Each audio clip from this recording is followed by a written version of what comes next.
जागर जनस्थान मीडिया, उत्तर महाराष्ट्रातील एक अग्रगण्य वृत्तवाहिनी, वृत्तपत्र आपल्या सेवेत। सांस्कृतिक, शैक्षणिक, सहकार, कृषी, कला, क्रीडा सर्वच क्षेत्रातील घटकांचा न्याय हक्कासाठी, जनजागृतीसाठी आम्ही घेऊन येत आहोत जागर जनस्थान ही आपल्या हक्काची वृत्तवाहिनी, वृत्तपत्र। Social media, print media, electronic media अशा सर्व माध्यमातून पोहोचवणार सर्वसामान्यांचा आवाज। उत्तर महाराष्ट्रातील जनतेच्या हक्काची एकमेव वृत्तवाहिनी जागर जनस्थान। जागर जनतेचा, जनतेसाठी सर्वसामान्यांच्या हक्काचा आवाज, जागर जनस्थान।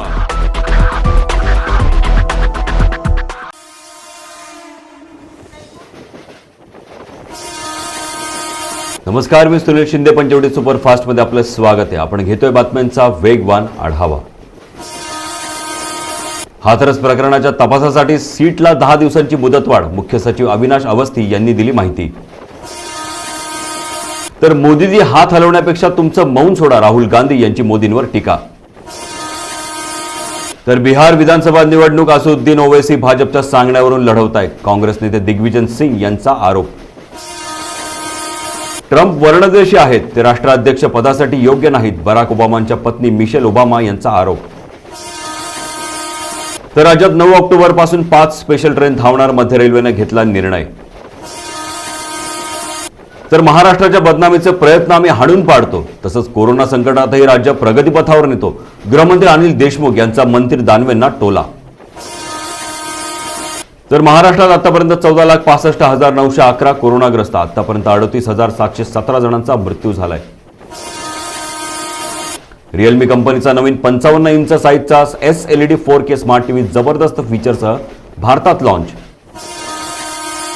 अभिनेत्री रिया चक्रवर्तीचा मुंबई उच्च न्यायालयाकडून जामीन मंजूर, रियाचा पाठलाग किंवा अडवणूक करणाऱ्यांवर कारवाई करण्याचे आदेश। तर राज्यातील शाळा वाढत्या कोविड-19च्या प्रादुर्भावामुळे 15 ऑक्टोबर पासून सुरू न करता दिवाळीनंतर सुरू कराव्या, याबाबत निर्णय घ्यावा अशी चर्चा मंत्रिमंडळ बैठकीत करण्यात आली। सीबीआयचे माजी संचालक अश्वनी कुमार यांची आत्महत्या, त्यांचा मृतदेह शिमला येथील त्यांच्या राहत्या घरी गळफास घेतलेल्या अवस्थेत आढळून आलाय। मागील काही दिवसांपासून अश्वनी कुमार हे नैराश्याच्या गर्तेतही होते। महाराष्ट्र लोकसेवा आयोगाची परीक्षा होऊ देणार नाही, परीक्षा झाली तर राज्य सरकारला वाईट परिणाम भोगावे लागणार असल्याचा इशारा खासदार छत्रपती संभाजीराजे यांनी दिला। सावधान, व्यापाऱ्यांना पळता भुईथोडी, शेतकऱ्यांना फसवणाऱ्यांच्या मालमत्तावर जप्ती, आयजी दिघावकरांचा इशारा व्यापाऱ्यांना। तर अनुसूचित जाती तसंच अनुसूचित जमाती अत्याचार प्रतिबंधक कायद्याची प्रलंबित प्रकरणे तात्काळ निकालीत काढावी, विभागीय आयुक्त राधाकृष्ण गमे यांचे आदेश। विभागीय दक्षता तसंच नियंत्रण समितीची बैठक संपन्न। नाशिक कृषी पंपांना मिळणार दिवसा वीज पुरवठा, 60 मेगावॅटद्वारे होणार पुरवठा। नाशिक परिमंडळात सौर ऊर्जेवर 28 विद्युत वाहिन्या राहणार उभ्या, मंत्रिमंडळात घेतला गेला निर्णय। तर नंदुरबारमध्ये कोरोना संसर्ग रोखण्यासाठी शासनाने सुरू केलेली माझे कुटुंब माझी जबाबदारी मोहीम या अंतर्गत 16 लाखाहून अधिक नागरिकांचे सर्वेक्षण पूर्ण करण्यात आले। 1100 व्यक्ती पुढील उपचारासाठी संदर्भित आहे, तर यापैकी 734 व्यक्तींची RT-PCR चाचणी, त्यातील 82 व्यक्तींना कोरोना संसर्ग झाल्याचे निदर्शनास आले। कृषी वनीकरणाच्या संकल्पनेवर भर द्या, प्रत्येक गावात शेततळे तसेच रोपवाटिका उभारण्यासाठी प्रयत्न करा। सांडपाणी व्यवस्थापन तसंच शौचालयाच्या उपयोगाबाबत नागरिकांमध्ये जनजागृती करा, शाळेतील विद्यार्थ्यांना मार्गदर्शन करा, जिल्हाधिकारी भारूड यांच्या सूचना। तर धुळे मनपा सभापती सुनील बैसाने यांनी गांडूळ खत प्रकल्पाची पाहणी करत व्यक्त केली नाराजी। धुळे शहरातील गांडूळ खत प्रकल्प तसंच मनपा कंपोस्ट खत डेपोवरील प्रकल्पावर येणाऱ्या कचरा गाड्यांची नोंद होत नसल्यामुळे धुळे मनपा सभापती सुनील बैसाने यांच्याकडे आलेल्या तक्रारीनुसार करण्यात आली ही पाहणी। तर शहादामध्ये भारतीय जनता पार्टी शेतकरी आघाडीतर्फे महाराष्ट्रातील आघाडी सरकारचा निषेध करण्यात आला। केंद्र सरकारने शेतकरी बंधूंची अनेक वर्षांपासून असलेली मागणी बिलांना महाराष्ट्रात स्थगिती दिली, त्या स्थगितीच्या विरोधात आंदोलन करण्यात आले।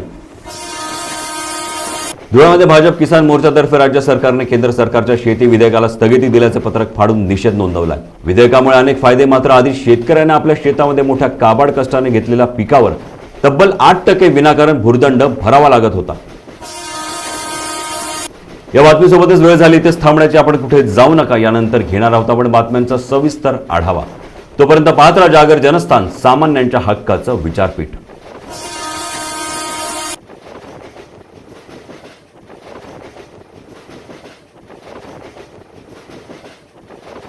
जागर जनस्थान मीडिया, उत्तर महाराष्ट्रातील एक अग्रगण्य वृत्तवाहिनी, वृत्तपत्र आपल्या सेवेत. सांस्कृतिक, शैक्षणिक, सहकार, कृषी, कला, क्रीडा सर्वच क्षेत्रातील घटकांचा न्याय हक्कासाठी, जनजागृतीसाठी आम्ही घेऊन येत आहोत जागर जनस्थान ही आपल्या हक्काची वृत्तवाहिनी, वृत्तपत्र. Social media, print media, electronic media अशा सर्व माध्यमातून पोहोचवणार सर्वसामान्यांचा आवाज. उत्तर महाराष्ट्रातील जनतेच्या हक्काची एकमेव वृत्तवाहिनी जागर जनस्थान. जागर जनतेचा, जनतेसाठी सर्वसामान्यांच्या हक्काचा आवाज, जागर जनस्थान. नमस्कार, जागर जनस्थानच्या बुलेटिन मध्ये मी सुनील शिंदे आपलं स्वागत करतो. आपण घेतोय बातम्यांचा सविस्तर आढावा. खासगीकरणाच्या पार्श्वभूमीवर वाढलेल्या स्पर्धेत भारतीय डाक विभागानेही ग्राहक सेवेत बाजी मारण्यास सुरुवात केली आहे. जागतिक टपाल दिनाचं औचित्य साधून विविध कार्यक्रमांचं आयोजन करण्यात आलं असून 7 दिवस ग्राहकांचं प्रबोधन केलं जाणार आहे. ढाकिया ढाक लाया, ढाकिया ढाक लाया, ढाक लाया, ढाकिया ढाक लाया, ढाक लाया, खुशी का पैगाम कहीं कहीं दर्दनाक लाया, ढाकिया ढाक लाया, ढाक लाया, ढाकिया ढाक लाया, ढाकिया ढाक लाया.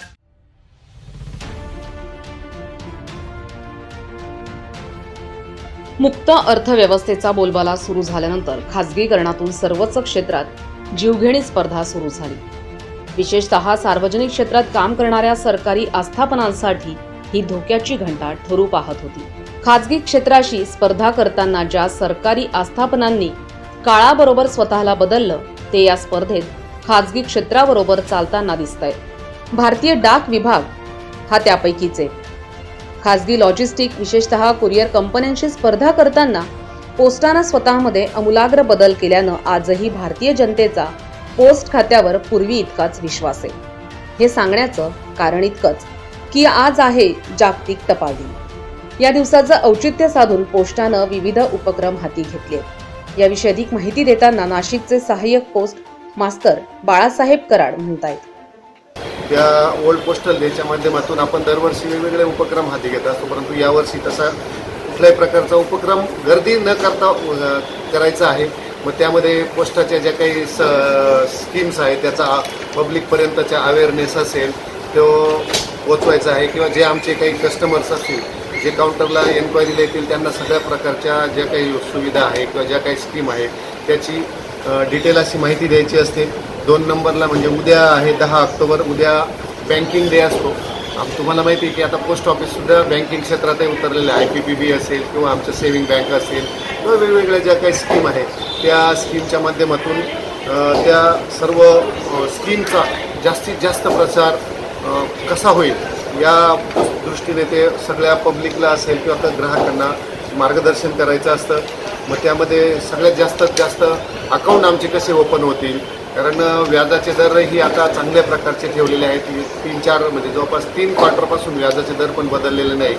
मग हे सर्व असताना आपण ज्या काही वेगवेगळ्या सिनियर सिटीजनसाठी असेल किंवा रिटायरमेंटच्या लाईफसाठी असेल किंवा मुलींसाठी सुकन्या समृद्धी योजना असेल याचा जास्तीत जास्त प्रचार करून आणि शेवटच्या कस्टमरपर्यंत, शेवटच्या ग्राहकापर्यंत त्या योजना कशा पोहोचतील याचा जास्तीत जास्त विचार करायचा असतो. लॉकडाऊनच्या काळात बँकिंग तसंच वाहतूक व्यवस्थेवर विपरीत परिणाम झालेला असतानाही टपाल विभागाचं काम सुरू असल्यानं ग्राहकांना मोठा दिलासा मिळाला होता. स्पीड पोस्ट, पार्सल सुविधा, कोरोना काळात औषधाचीही पार्सल सेवा देण्यात येते. भारतातच नव्हे तर 35 देशांमध्ये पोस्टामार्फत पार्सलची देवाणघेवाण सुरू आहे.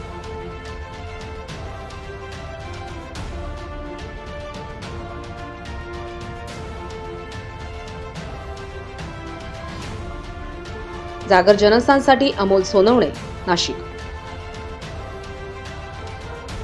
पाकिस्तानच्या ISI या गुप्तहेर संघटनेस भारतीय बनावटीच्या विमानाची माहिती पुरवणाऱ्या हिंदुस्तान एरोनॉटिक्स लिमिटेडच्या कर्मचाऱ्याला ATSने अटक केली आहे. या दहशतवाद विरोधी पथकाच्या नाशिक युनिटने ताब्यात घेतलेल्या या इसमाला 10 दिवसांची पोलीस कोठडी सुनावण्यात आली. नाशिक शहराजवळील ओझर स्थित भारतीय बनावटीची विमाने बनवणाऱ्या हिंदुस्तान एरोनॉटिक्स लिमिटेड या कंपनीमधील एक कर्मचारी आरोपी हा पाकिस्तानच्या ISI या गुप्तहेर संघटनेच्या संपर्कात असून तो भारतीय बनावटी विमानांची तसंच विमानांच्या संवेदनशील तांत्रिक तपशिलाची हिंदुस्तान एरोनॉटिक्स लिमिटेड या नाशिक येथील विमान कारखान्याची, सदर कारखाना परिसरातील प्रतिबंधित क्षेत्राची, त्याचप्रमाणे गोपनीय माहिती पाकिस्तानच्या ISI या गुप्तचर संघटनेस पुरवत होता. अशी दहशतवाद विरोधी पथकाला माहिती मिळाल्यानंतर ATSने सापळा लावला. या सापळ्यात दीपक शिरसाट वय वर्ष 41 वर्षाचा इसम अडकलाय. याविषयी ATSच्या अधिकाऱ्यांनी अधिक माहिती दिली आहे.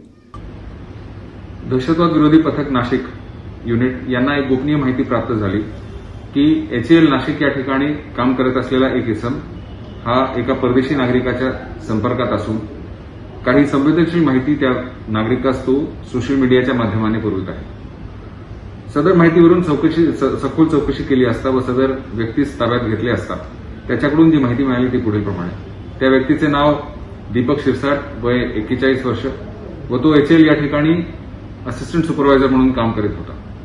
या व्यक्तीने हा जो परदेशी नागरिक आहे तो बहुधा एक पाकिस्तानी ISI हँडलर आहे असे आतापर्यंतच्या तपासात निष्पन्न झालेले आहे आणि त्या व्यक्तीला व्हॉट्सअप व इतर सोशल मीडियाच्या माध्यमाने HAL ओझर या ठिकाणचे जे प्रोडक्शन लाईन मधले असलेले भारतीय बनावटीचे विमान असतील किंवा ते फॅक्टरी किंवा प्रोडक्शन लाईन मधले जे प्लॅन्स असतील व इतर संवेदनशील माहिती जी आहे त्यांनी वेळोवेळी पुरवलेली आहे. या अनुषंगाने त्या इसमाविरुद्ध कलम 3, 4 व 5 शासकीय गुपित अधिनियम 1923 यान्वये गुन्हा दाखल करण्यात आलेला आहे आणि त्याच्या ताब्यात असलेले 2 हँडसेट्स, 5 सिम कार्ड्स आणि 2 मेमरी कार्ड्स हे फॉरेन्सिक लॅब या ठिकाणी विश्लेषणाकरता पाठवण्यात आलेले आहे. सदर व्यक्तीस सक्षम न्यायालयासमोर हजर केले असता त्याला 10 दिवसाची पोलीस कस्टडी देण्यात आलेली आहे.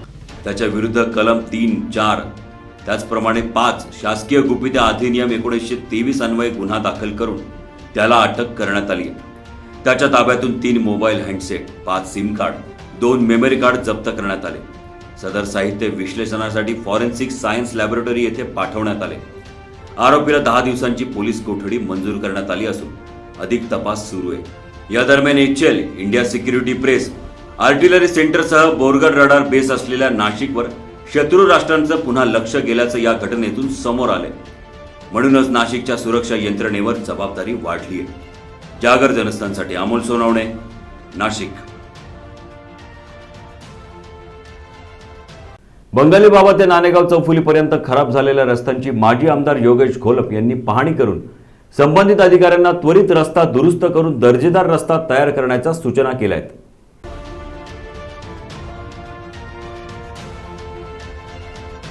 नाशिक पुणे महामार्गावरील बंगाली बाबा ते नाणेगाव रस्त्याच्या दुरुस्तीसाठी लागणारा निधी प्राप्त करण्यासाठी राज्य शासनाने वर्ग केलाय.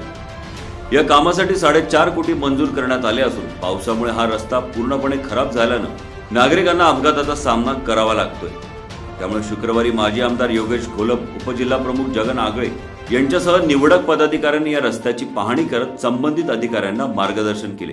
बंगाली बाबा ते फॅक्टरी या रस्त्याचं काम अत्यंत निकृष्ट झालेलं आहे. या ठिकाणी माजी आमदार योगेश बापू घोलप, आमचे सर्व सरपंच सदस्य या ठिकाणी आलेत आणि या रस्त्याची पाहणी केली. बापूंनी अधिकाऱ्यांना सुनावून या रस्त्याचं काम अत्यंत खूप कष्ट घेऊन आम्ही हा रस्त्याचं काम मंजूर केलेलं आहे. हे काम अत्यंत चांगलं झालं पाहिजे, नाही तर तुमची हायगाई केली जाणार नाही असे बापूंनी त्यांना सुनावले आणि त्यांनी सांगितलं रस्त्यात आम्ही कुठेही कमी पडणार नाही, अत्यंत चांगला रस्ता करू असे अधिकाऱ्यांनी ग्वाही दिली. त्याचप्रमाणे रस्ता तयार करताना कामामध्ये कोणत्याही प्रकारची कुचराई सहन केली जाणार नाही असेही घोलप यांनी यावेळी सांगितलंय. तर खड्डे बुजवण्याची परिस्थिती या रस्त्यावर आली. आपण पूर्वीचा हा रस्ता बघितला तर गुडघ्यावरले खड्डे या ठिकाणी होते आणि आज एवढ्या मोठ्या प्रमाणात आपण निधी उपलब्ध करून दिला. याचं काम हे चांगल्या दर्जाचं झालं पाहिजे जेणेकरून पुढील भविष्यात 5-10 वर्ष या रस्त्याला कुठलाही खड्डा पडला नाही पाहिजे आणि 5 वर्ष या ठेकेदाराला ह्या खड्ड्याचं मेंटेनन्स देखील करायचं आहे. त्या अनुषंगाने या ठेकेदाराला सूचना केल्या की चांगल्या पद्धतीचं काम झालं पाहिजे. या भागातील सर्व लोक सुखावलेले या रस्त्यामुळे, दळणवळणाचा हा अतिशय महत्त्वाचा प्रश्न मिटलेला आहे.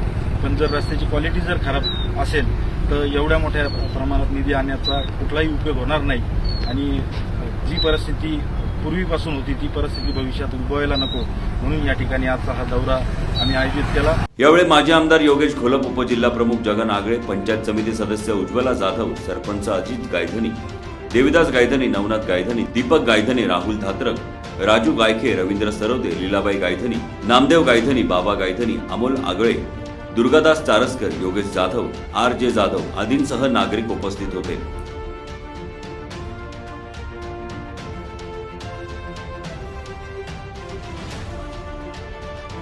जागर जनस्थानसाठी संदीप नवसे, नाशिक रोड. उपरती म्हणजे काय याचा अनुभव घ्यायचा तर जळगाव महापालिका प्रशासनाच्या कारभाराचा अभ्यास करावा लागेल.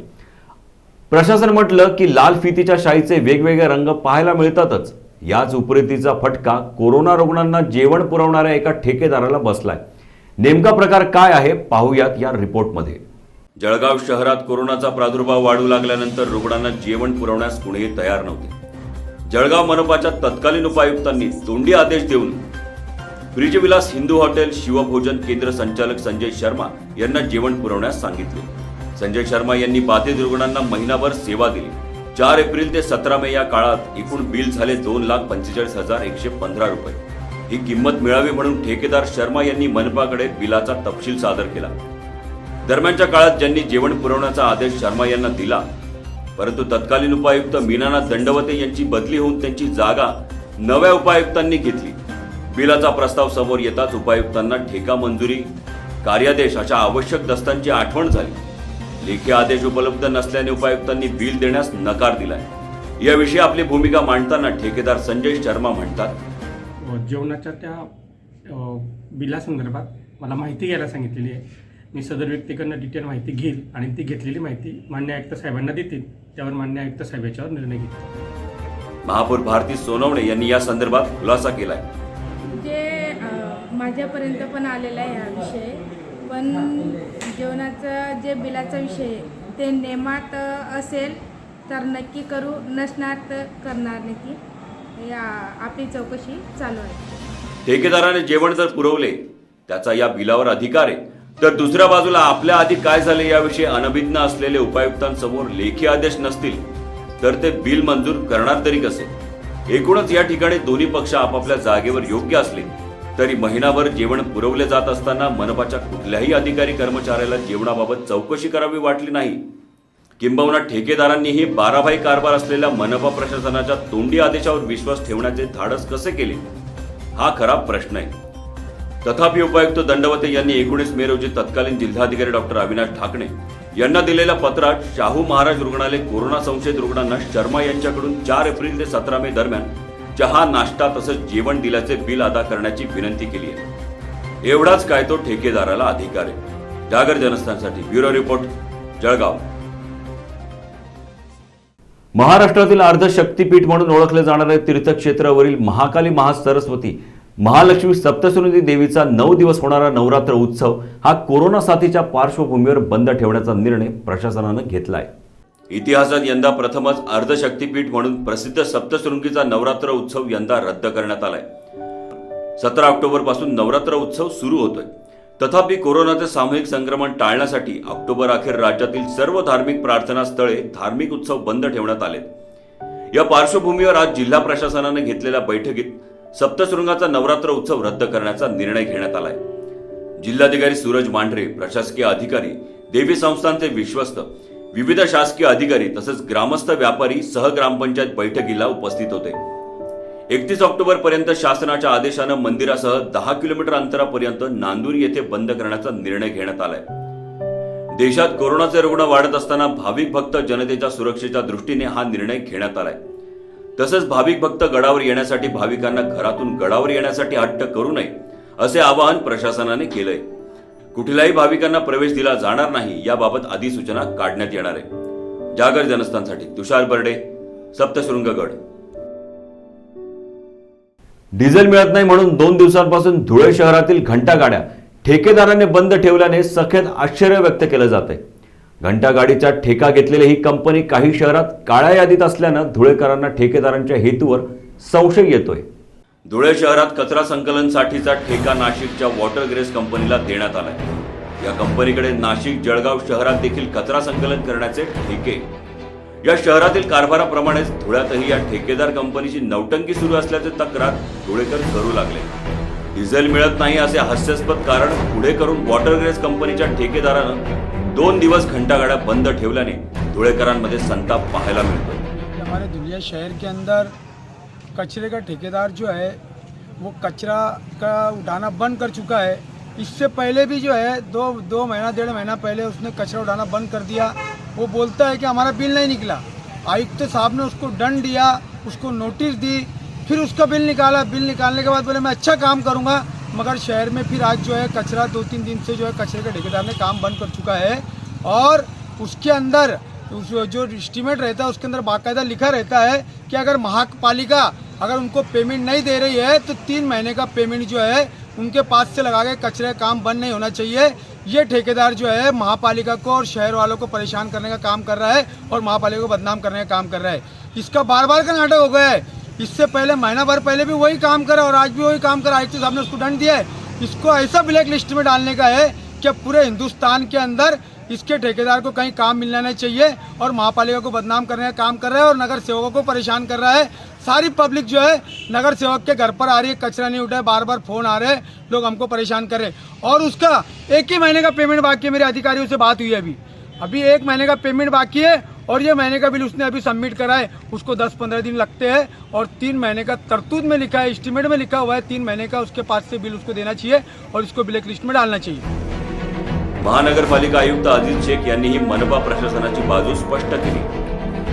महापालिका जी कचरा वाहतूक करते ती ठेकेदारामार्फत केली जाते, ठेकेदारांच्या कर्मचाऱ्यांमार्फत आणि वाहनामार्फत. परंतु आज ह्या वाहनावरचे कर्मचारी तिथं आलेले नाहीये. त्याबाबत आम्ही माहिती घेतली असता त्यांचे वेतन अदा करण्यात आलेले नाही संबंधित ठेकेदाराकडून. अशा कारणामुळे हे लोक आलेले नाहीये. आम्ही आज ठेकेदारावर बैठकी ठेवलेली आहे. एक सुनवाई सुद्धा आहे जी त्यांना मी मागं नोटीस दिलेली होती, त्याच्या संबंधातली सुनावणी आज आहे. आणि त्यांच्या ठेकेदारांच्या प्रतिनिधीशी मी सकाळी चर्चाही केली. त्यांच्या काही अडचणी होत्या त्याही जाणून घेतल्या. त्यांचं काही पेमेंट महापालिकेकडं होतं ते सुद्धा आम्ही रिलीज केलेलं आहे. त्यामुळं आज दुपारनंतर किंवा जास्तीत जास्त उद्या सकाळपासून पुन्हा सगळ्याच्या सगळ्या गाड्या चालू होतील याची आम्ही दक्षता घेतलेली आहे. इतर शहरांमध्ये कामचुकार केल्याबद्दल वॉटर ग्रेस या कंपनीला ब्लॅकलिस्टेड करण्यात आल्याचे सांगितले जात असताना धुळ्यात मात्र या ठेकेदारावर मेहरबानी का असा प्रश्न धुळेकर विचारतायत. जागर जनस्थानसाठी राजश्री मोरे, धुळे. जाहीर नोटीस. टायटल व्हेरिफिकेशन करता खरेदी करिताचे व्यवहार कामी तमाम लोकांस कळवण्यात येते की मिळकतीचे वर्णन. नाशिक महानगरपालिका हद्दीतील रहिवासी विभागात दर्शवलेली सावरकर नगर या नावाने ओळखल्या जाणाऱ्या रहिवासी विभागातील मौजे नाशिक येथील सर्वे नंबर 704/2/12/7/7/2/13/4/9 पै यासी क्षेत्र 167.16 चौरस मीटर यासी फायनल प्लॉट नंबर 432 यासी सर्वे नंबर 7440 यावर नाशिक महानगरपालिका नाशिक यांच्याकडील मंजूर बिल्डिंग प्लॅन प्रमाणे वाढीव बंगल्याचे अंदाजे क्षेत्र 125.856 चौरस मीटर बिल्डअप वर वर्णन केलेली प्लॉट व त्यावरील बंगला मिळकत ही श्री अरुण धोंडू वाघ, श्री हर्षल अरुण वाघ, सौ अंजली लक्ष्मण बडे, सौ अनिता सोमनाथ चानप, सौ अर्चना प्रवीण आव्हाड, सौ अनुपम हर्षल वाघ यांचे वारसा हक्कानं मालकीच्या आशा असून सदर मिळकत त्यांचे प्रत्यक्ष कब्जे वहिवाटीत व उपभोगात अशी आहे. सदर मिळकतीबाबत आमचे पक्षकारांनी त्याचबरोबर व्यवहार निश्चित केलाय. तसेच या कामी आमचे पक्षकाराकडून मिळकतीचे मालक यासी विसारीची रक्कम स्वीकारली आहे.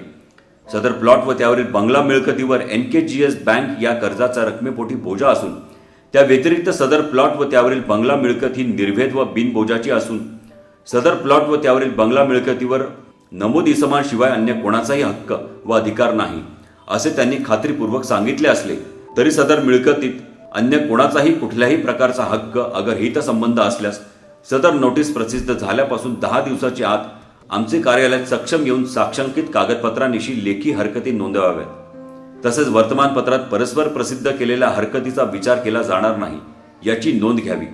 सदरची नोटीस प्लॉट व त्यावरील बंगला मिळकतीचे खरेदी खताचे व्यवहार कामी व टायटल व्हेरिफिकेशन कामी प्रसिद्ध केली आहे। कळावे ही जाहीर नोटीस दिनांक 5/10/2020 आमचे मार्फत प्रसिद्ध सही श्री कृष्णराव बाबूराव दळवी व Rohan Krishnarao Dalvi advocate, chamber number 413, building number 1, Maruti chambers, जिल्हा न्यायालय आवार, नाशिक। 2. निवास flat number 5, Sugandh society, Pandit colony, Gangapur road, Nashik.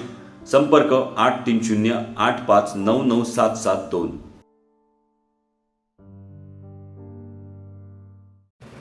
सुरक्षा आपली जबाबदारी। SSS सिक्युरिटी बाउन्सर्सची आम्ही पुरवतो कॉर्पोरेट सेवा, औद्योगिक सेवा, वित्तीय संस्था, सुरक्षेसह अंगरक्षक, सशस्त्र रक्षक पुरवणारी विश्वासार्ह संस्था, back team support, well disciplinary uniform staff, train वायझरी युनिट। मुख्य कार्यालय 4 अंबिका अपार्टमेंट, साधू वासवानी मार्ग, होलाराम कॉलनी, नाशिक। 422-002, दूरध्वनी 0253 231 5052। गणेश 7218 65600।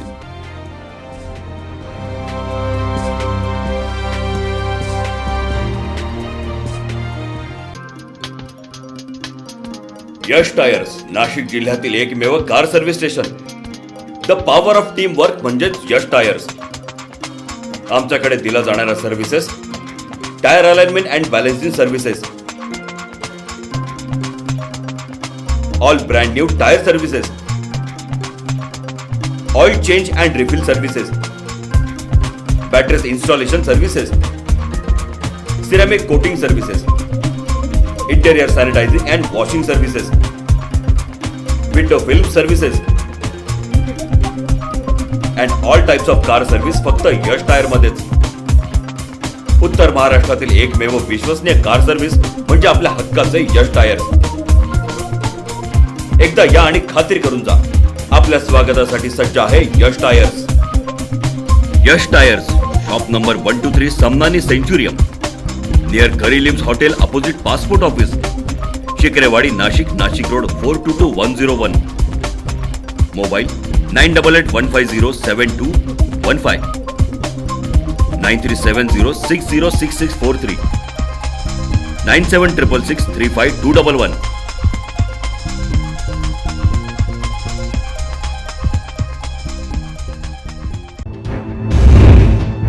दिंडोरी तालुक्यातील वरखेडा, मुळाणे, संगमनेर, बाबापूर, भातोडे परिसरात कांदा पिकाचे मोठ्या प्रमाणात उत्पादन घेण्यात येत असून शेतकऱ्यांची कांदा लागवडीची लगबग दिसून येते। यावर्षी बियाणांची चणचण भासत असतानाही चढ्या दराने बियाणे खरेदी करून मोठ्या हिमतीने लागवड तसंच लगबग सुरू झाली आहे। 1 एकर कांदा लागवडीकरिता किमान 8 ते 10 किलो कांद्यांचे बी लागते। 12,000 रुपये प्रति किलो दराने बियाणांची खरेदी होत असून खरेदीसाठी दुकानात गर्दी होते। बियाणांपासून रोपे तयार करणे, खते, कीटकनाशक, रासायनिक औषधे फवारणी तसंच मशागतीचा खर्च 25,000 रुपयापर्यंत येतो। नंतर रोपाची पुन्हा लागवड केली जाते। रोपांच्या लागवडीपासून कांदा पीक घरी येईपर्यंतचा खर्च 40,000 रुपयापर्यंत येतो। म्हणजेच 1 एकर कांदा लागवडीला पूर्ण 50,000 रुपये खर्च येतोय। या दिंडोरी तालुक्यामध्ये या ठिकाणी पोळ कांदा लागण या ठिकाणी चालू आहे। दिंडोरी तालुक्यामध्ये या मुळाणे, बाबापूर, भातोडे तसेच अख्खा दिंडोरी तालुक्यामध्ये पोळ कांद्याची लागण ही चालू आहे। या पाण्याने निसर्ग आपत्ती झाल्यामुळे या ठिकाणी शेतकऱ्यांचे रोपं गेले, बियाणे गेले आणि त्यामध्ये कोरोनाच्या प्रादुर्भावामुळे शेतकऱ्यांना अनेक अडचणी आल्या। त्यामध्ये शेतकऱ्याला खादी भेटना, बियाणे भेटना, असा भरपूर गोष्टीचा सामना करून शेतकऱ्याला या ठिकाणी आमची आता पोळ कांद्याची लागण चालू आहे। आणि या ठिकाणी मला तर वाटतं 1 एकरला खर्च 35 ते 40,000 रुपये इतका 1 एकरला खर्च येतो। याच्यापेक्षा सुगट जास्त खर्च येतो 1 एकरला। आणि या ठिकाणी अनेक अडचणी या लॉकडाऊनच्या काळामध्ये मजूर भेटना, अनेक अडचणी या ठिकाणी शेतकऱ्याला आल्या आणि तरी या ठिकाणी त्या गोष्टीचा सामना करून शेतकरी या ठिकाणी पोळ कांद्याची लागण या ठिकाणी चालू आहे। आणि पुढच्या काळामध्ये 3 ते 3.5 हजार रुपये क्विंटल कांदा विकला तर शेतकऱ्याला पुढच्या काळामध्ये परवडतो, नाहीतर शेतकऱ्यापुढं मोठा संकट उभा राहतो पुढच्या काळामध्ये. का शेतकऱ्याने जगावं कसं, हा मोठी अडचण या ठिकाणी पुढच्या काळामध्ये शेतकऱ्याला संकट शेतकऱ्यांवर पडतो. कधी कधी 100 ते 150 रुपये क्विंटल या अल्पदराने शेतकऱ्यांना कांदा विकावा लागतोय. परंतु नुकसानीचा धोका पत्करून परिसरातील शेतकरी कांदा पीक घेत आहेत. रब्बी हंगामात घेण्यात येणारे कांद्याचे पीक घेताना मोठ्या प्रमाणात खर्च येत असल्याची भावना शेतकरी वर्गात व्यक्त होते. कांद्याचा बियाणा 12,000 रुपये पाहिलेना बी घेतला, ते टाकला, निसर्गानं पुरी नुकसान केली. पातळ राहिला पाणी पावसाना, ते पातळ गातळ होता. ते 6,000 रुपये बिघ्यांना लावाय दिले मंजुरी. आता करायचा खादी खर्च पावडरी एवढा करू तरी ते कांदे जर सक्सेस झाले नाही तर करायचा काय, आत्महत्या करायची पाळी आहे. जागर जनस्थानसाठी बाळासाहेब अस्वले, दिंडोरी. शबरी योजनेअंतर्गत येवले तालुक्यातील आदिवासी पैठणी कारागिरांना घरकुल योजनेचा लाभ मिळेल अशी माहिती जिल्हा परिषदेच्या मुख्याधिकारी लीना बनसोड यांनी दिली आहे. पंचायत समिती सभापती प्रवीण गायकवाड यांच्या मार्गदर्शनाखाली येवला तालुक्यातील देवळाने येथे आदिवासी पैठणी कारागिरांचे शिबिर आयोजित करण्यात आले होते. लीना बनसोड यांनी शिबिरास भेट देऊन मार्गदर्शन केले. तर पहिल्या टप्प्यात 300 पैठणी कारागिरांना शिबिर घरकुल योजनेचा लाभ मिळणार असल्याची माहिती लीना बनसोड यांनी दिली. आदिवासी कुटुंबांना तसेच कारागिरांना घरकुल मिळावे यासाठी पंचायत समिती सभापती प्रवीण गायकवाड यांनी शासन दरबारी सातत्याने प्रयत्न केले. तसेच आज केलेल्या प्रयत्नांना यश आल्याने आपल्याला आनंद होत असल्याचे प्रवीण गायकवाड यांनी सांगितले. घरकुल योजनेमध्ये, शबरी घरकुल योजनेमध्ये आज पहिल्या टप्प्यामध्ये जवळजवळ 350 घरकुलं मंजूर झाली असून त्यांना वर्क ऑर्डर पण झालेला आहे.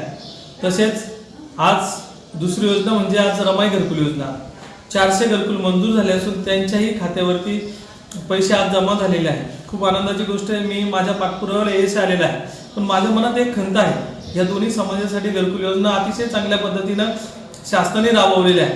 परंतु एक असा वर्ग आहे अल्पसंख्याक का जो आजही पण सगळ्या गोष्टीपासून वंचित आहे. अल्पसंख्याकांना आज कुठेही न्याय देण्याचं शासनाच्या दरबारी माझ्या निदर्शनात येत नाही. मी शासनाकडे अशी विनंती करतो की मी पाठपुरावा पण करतोय की अल्पसंख्याकांना सुद्धा जशी शबरी घरकुल योजना आदिवासींसाठी राबवली जाते, रमाई घरकुल जशी बौद्ध समाजासाठी SC कॅटेगरीसाठी राबवली जाते, तशीच अल्पसंख्याकांसाठी सुद्धा घरकुल योजना शासनाने राबवली पाहिजे आणि त्याचा पाठपुरावा मी येवला पंचायत समितीच्या वतीनं शासनाकडे करणार आहे. तशीच अल्पसंख्याकांना घरकुल जर मिळालं तर खऱ्या अर्थानं ह्या गोरगरीब जनतेला सुद्धा न्याय मिळेल. शासनाने याच्याकडे सुद्धा गांभीर्याने लक्ष देऊन अल्पसंख्याकांना घर दिलं पाहिजे अशी माझी प्रमुख मागणी आहे. जागर जनस्थानसाठी अय्यूब शहा, येवला. तर चाळीसगाव तालुक्यात कोरोनाचे संक्रमण फक्त सामान्य जनतेच्या माध्यमातूनच होत आहे का?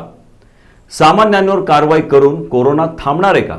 अन्य ठिकाणी होणाऱ्या गर्दीचे नियंत्रण का होत नाही असा प्रश्न चाळीसगावकर प्रशासनाला विचारू लागलेत.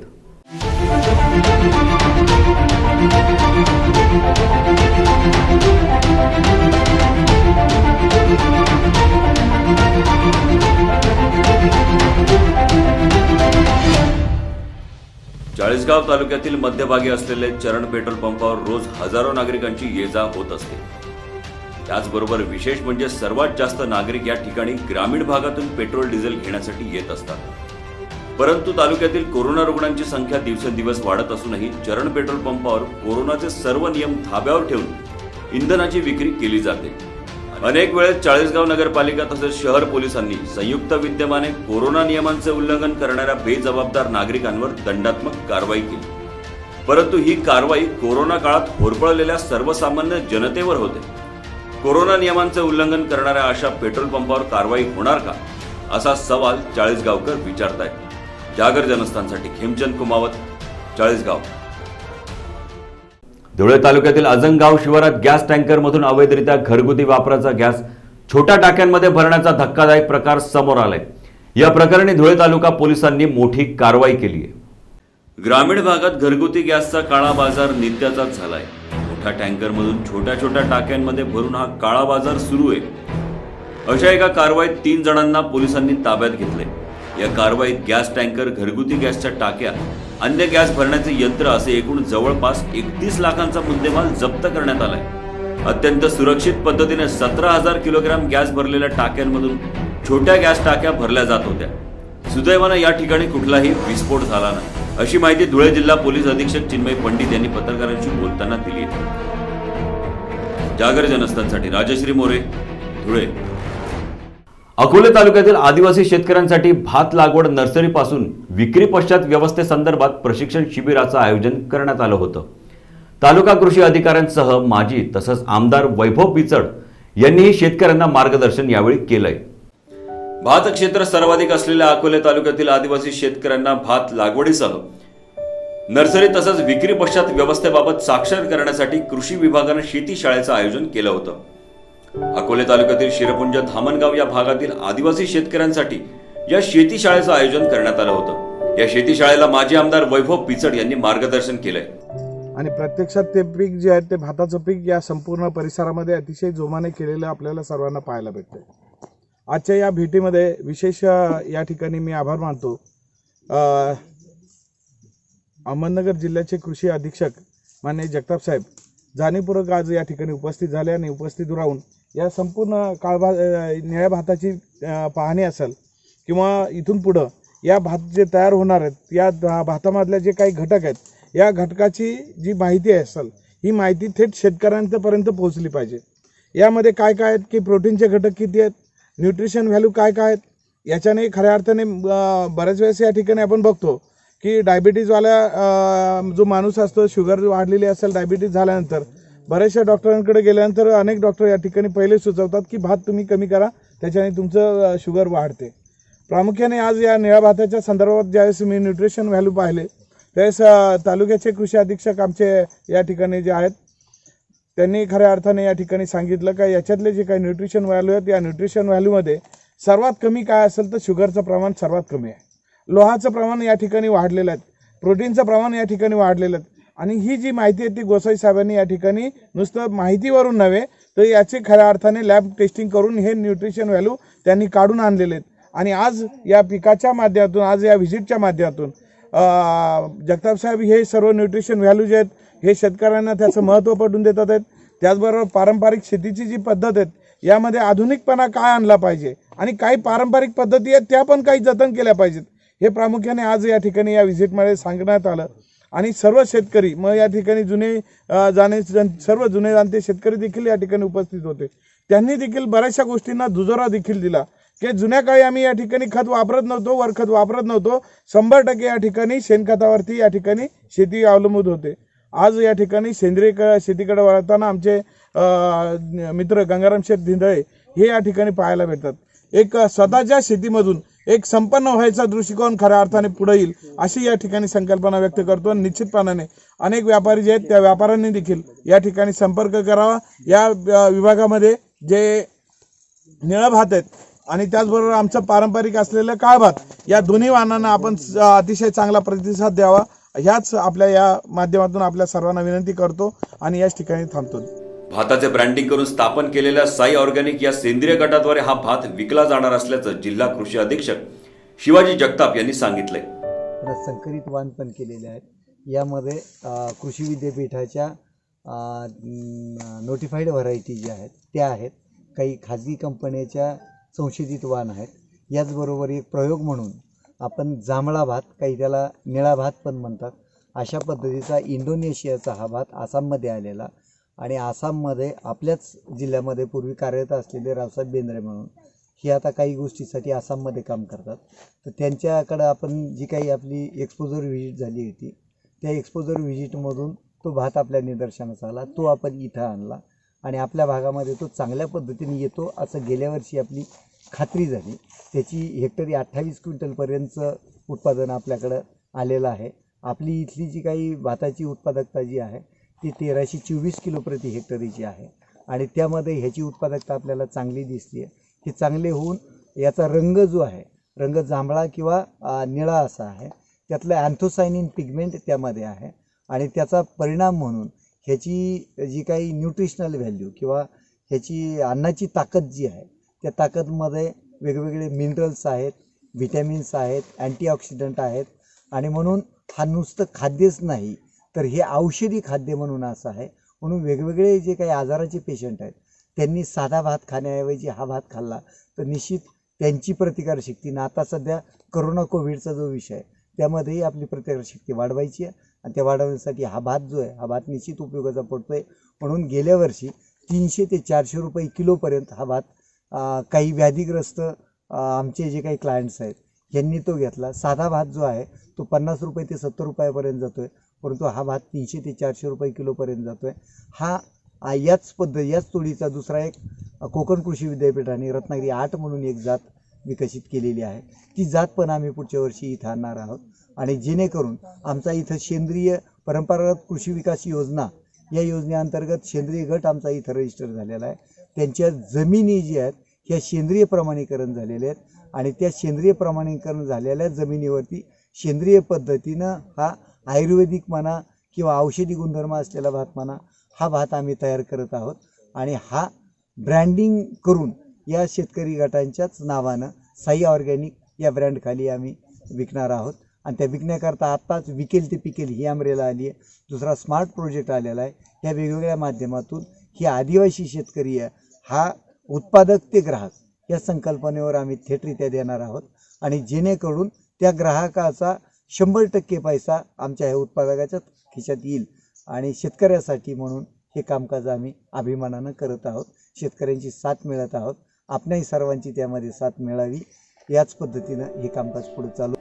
या शेतीशाळेला माजी आमदार वैभव पिचड, जिल्हा कृषी अधीक्षक शिवाजी जगताप यांच्यासह तालुका कृषी अधिकारी प्रवीण गोसावी, मंडळ कृषी अधिकारी, कृषी पर्यवेक्षक, कृषी सहाय्यक, आदिवासी प्रगत शेतकरी गंगाराम धिंदळे, शेतीतज्ञ रमाकांत डेरे, ग्रामपंचायत सदस्य लक्ष्मण चारू दराडे, पोलीस पाटील दौलत रूपा धिंदळ, कुमशेतचे सरपंच सयाजी अस्वले, राजूर सरपंच गणपत देशमुख, अंबितचे सरपंच साहेबराव भारमल, शिरपुंजचे सरपंच हैबदी धिंदळे, सुमित देशमुख, मंगला धिंदळे, शंभू नेहे, संतोष बारामते, संतोष बनसोडे, आदिवासी शेतकरी तसंच ग्रामस्थ मोठ्या संख्येने उपस्थित होते.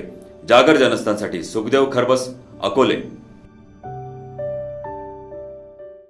मनमाड दौंड रेल्वे मार्गावरील पैठणीच्या शहराच्या प्लॅटफॉर्मवर उतरताना आपले मुक्तिभूमी रेल्वे स्थानकावर स्वागत आहे अशी उद्घोषणा नजीकच्या भविष्यात कानावर आली तर आश्चर्य वाटायला नको, कारण येवला रेल्वे स्थानकाचे नामांतर मुक्तिभूमी करण्यात यावे या मागणीसाठी ऑल इंडिया पॅन्थर सेनेच्या वतीनं रेल्वे स्थानकाच्या गेटवर निदर्शने केली आहेत. ही मागणी मान्य झाली तर नामांतर होऊ शकते. बघूया याविषयीची ही बातमी. ऑल इंडिया पॅन्थर सेनेचे राष्ट्रीय अध्यक्ष दीपक केदार यांच्या नेतृत्वाखाली येवला रेल्वे स्थानकाच्या प्रवेशद्वारावर प्रचंड घोषणाबाजी करण्यात आली. येवले शहर हे ऐतिहासिक शहर आहे.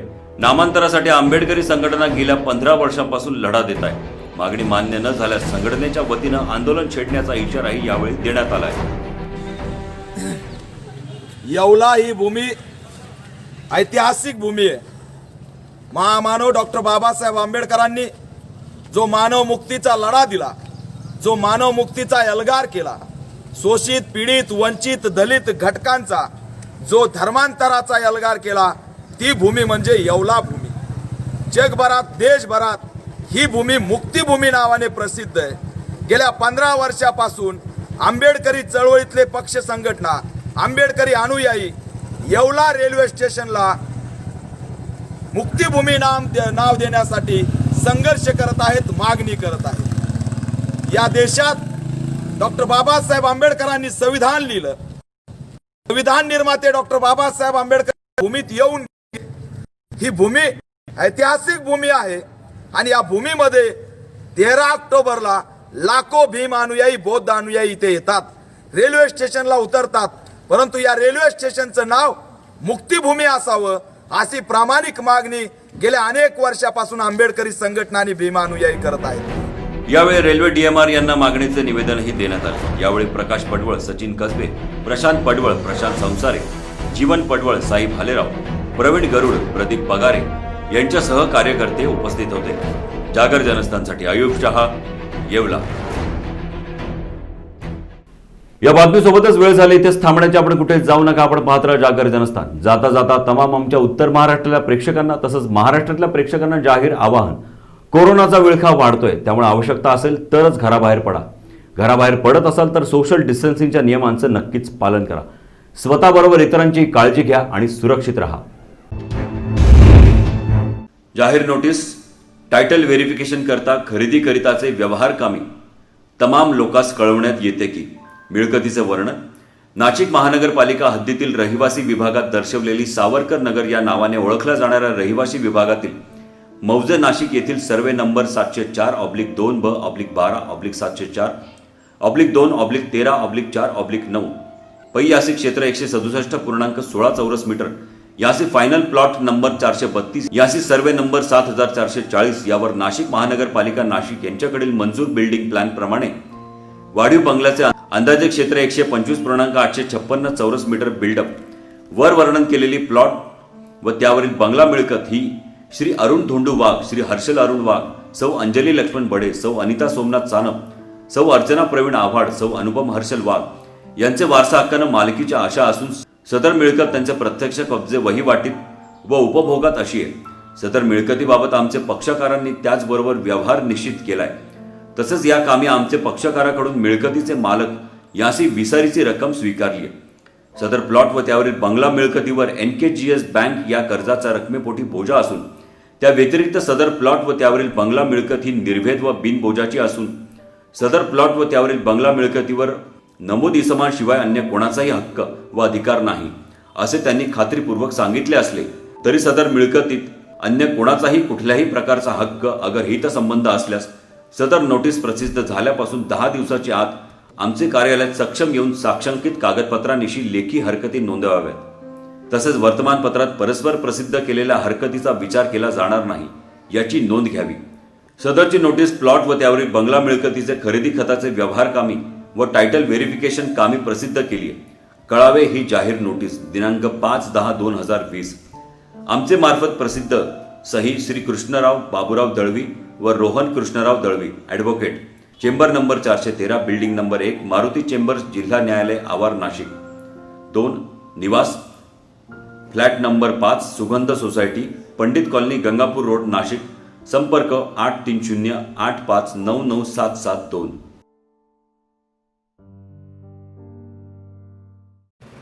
सुरक्षा आपली जबाबदारी. SSS सिक्युरिटी बाउन्सर्सची. आम्ही पुरवतो कॉर्पोरेट सेवा, औद्योगिक सेवा, वित्तीय संस्था, सुरक्षेसह अंगरक्षक, सशस्त्र रक्षक पुरवणारी विश्वासार्ह संस्था. Back team support, well disciplinary uniform staff, train वायझरी युनिट. मुख्य कार्यालय 4 अंबिका अपार्टमेंट, साधू वासवानी मार्ग, होलाराम कॉलनी, नाशिक. 422-002. दूरध्वनी 0253 231 5052. Ganesh 7218655600.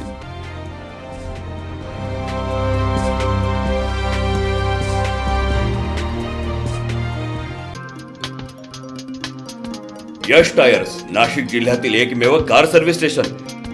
The power of team work म्हणजेच यश टायर्स. आमच्याकडे दिला जाणाऱ्या services: tyre alignment and balancing services, all brand new tyre services, oil change and refill services, batteries installation services, ceramic coating services, interior sanitising and washing services, window film services and all types of car service फक्त Yash tyre मध्येच. उत्तर महाराष्ट्रातील एकमेव विश्वसनीय car service म्हणजे आपल्या हक्काचे यश tyres. एकदा या आणि खात्री करून जा. आपल्या स्वागतासाठी सज्ज आहे Yash tyres. Yash tyres, shop number 123, Samnani Centurium, near करीलिम्स hotel, opposite passport office, Shikrewadi, Nashik. Nashik road 422101. Mobile 9881507215, 9370606643, 9766635211.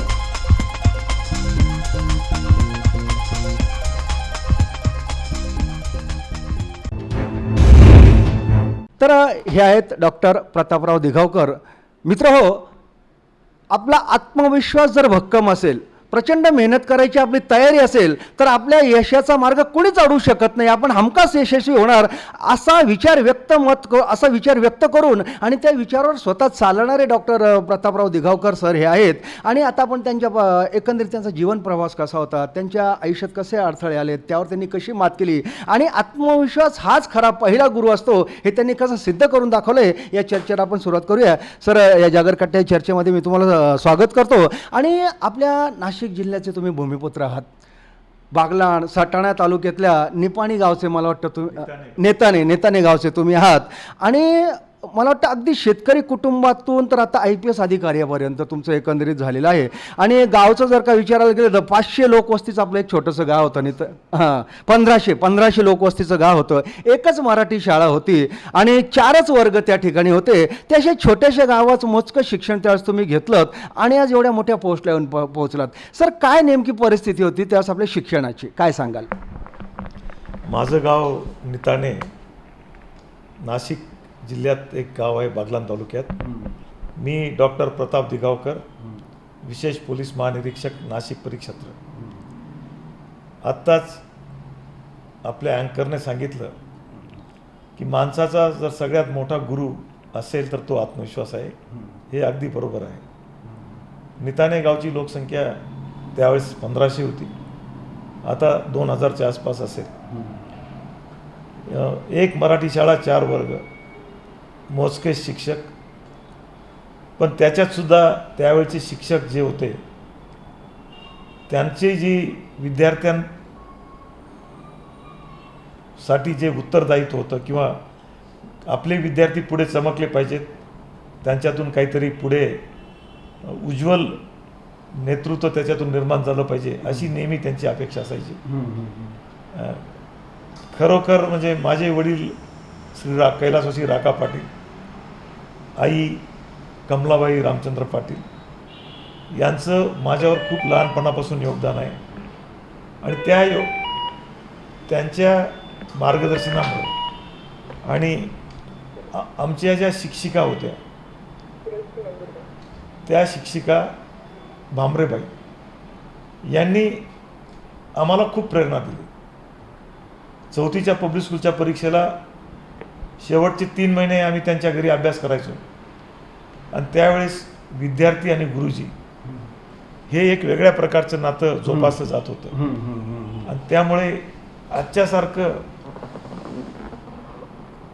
House मजेचं जगणं नव्हतं त्यावेळेस. प्रचंड काबाड कष्ट करून आम्ही सांगतो की आम्ही 4थीपासून शेतात काम करायला लागलो. 4थीत असताना बैलांना चारायला घेऊन जाणं, सुट्टीमध्ये शेतात निंदण्याचं काम करायचं. शेतकरी कुटुंबातले मीच नाही, पण त्यावेळची परिस्थिती होती की 4थी 5वी नंतर मुलं आई वडिलांना शेताच्या कामात मदत करायची. त्याचे 3 फायदे व्हायचे. एक म्हणजे काटकपणा यायचा, दुसरा निसर्गाशी लढण्याची ताकद यायची. आणि जो माणूस निसर्गाशी लढू शकतो तो कोणाबरोबरही लढू शकतो. आणि तिसरा महत्त्वाचा फायदा म्हणजे तुम्हाला कष्टाची किंमत कळते, लव ऑफ लेबर. आणि या सर्व गोष्टी चालत असताना आम्हाला पुढे काय व्हायचं हे फार जास्त खेड्यात किंवा ग्रामीण भागात समजत नव्हतं. कोणीतरी जिल्ह्यातला एखादा मुलगा MBBSला गेला असं समजलं की घरचे सांगायचे की तुम्ही पण MBBSला जा.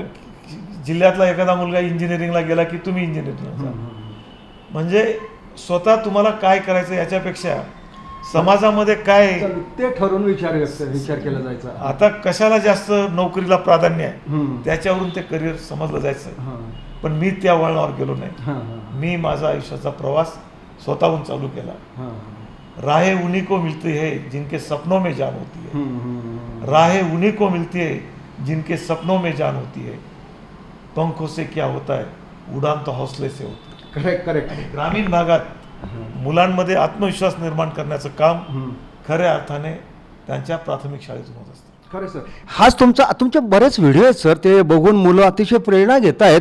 मला बरेच मी म्हटलं मी सरांची मुलाखत घ्यायला जाणार, तर काही धुळ्याच्या मुलांची मला फोन आले की राजा भाऊ तुम्ही साहेबांकडे गेला ना, साहेबांनी 2रीत असताना त्यांच्या शिक्षकांना एक प्रश्न विचारला होता, तो प्रश्न तुम्ही विचारा म्हणे, आम्हाला साहेबांकडून ऐकायचं आहे. म्हटलं नक्की गेलं का विचारेल. तर साहेब तुम्ही 2रीला असताना गुरुजींनी तुम्हाला विचारलं की मुलांना तुम्हाला काय व्हायचं, तर तुम्ही म्हणाले की मला सरकार व्हायचं आहे, मला सरकार व्हायचं आहे असं तुमचं वाक्य ऐकलं आणि सगळे शाळेतले विद्यार्थी हसायला लागले. तर तो काय किस्सा होता सर? त्याच्या पाठीमागे फार मोठी पार्श्वभूमी आहे.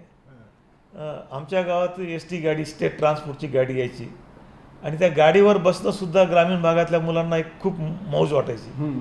पण त्यावेळेस सगळ्यांची परिस्थिती फार बेताची असायची.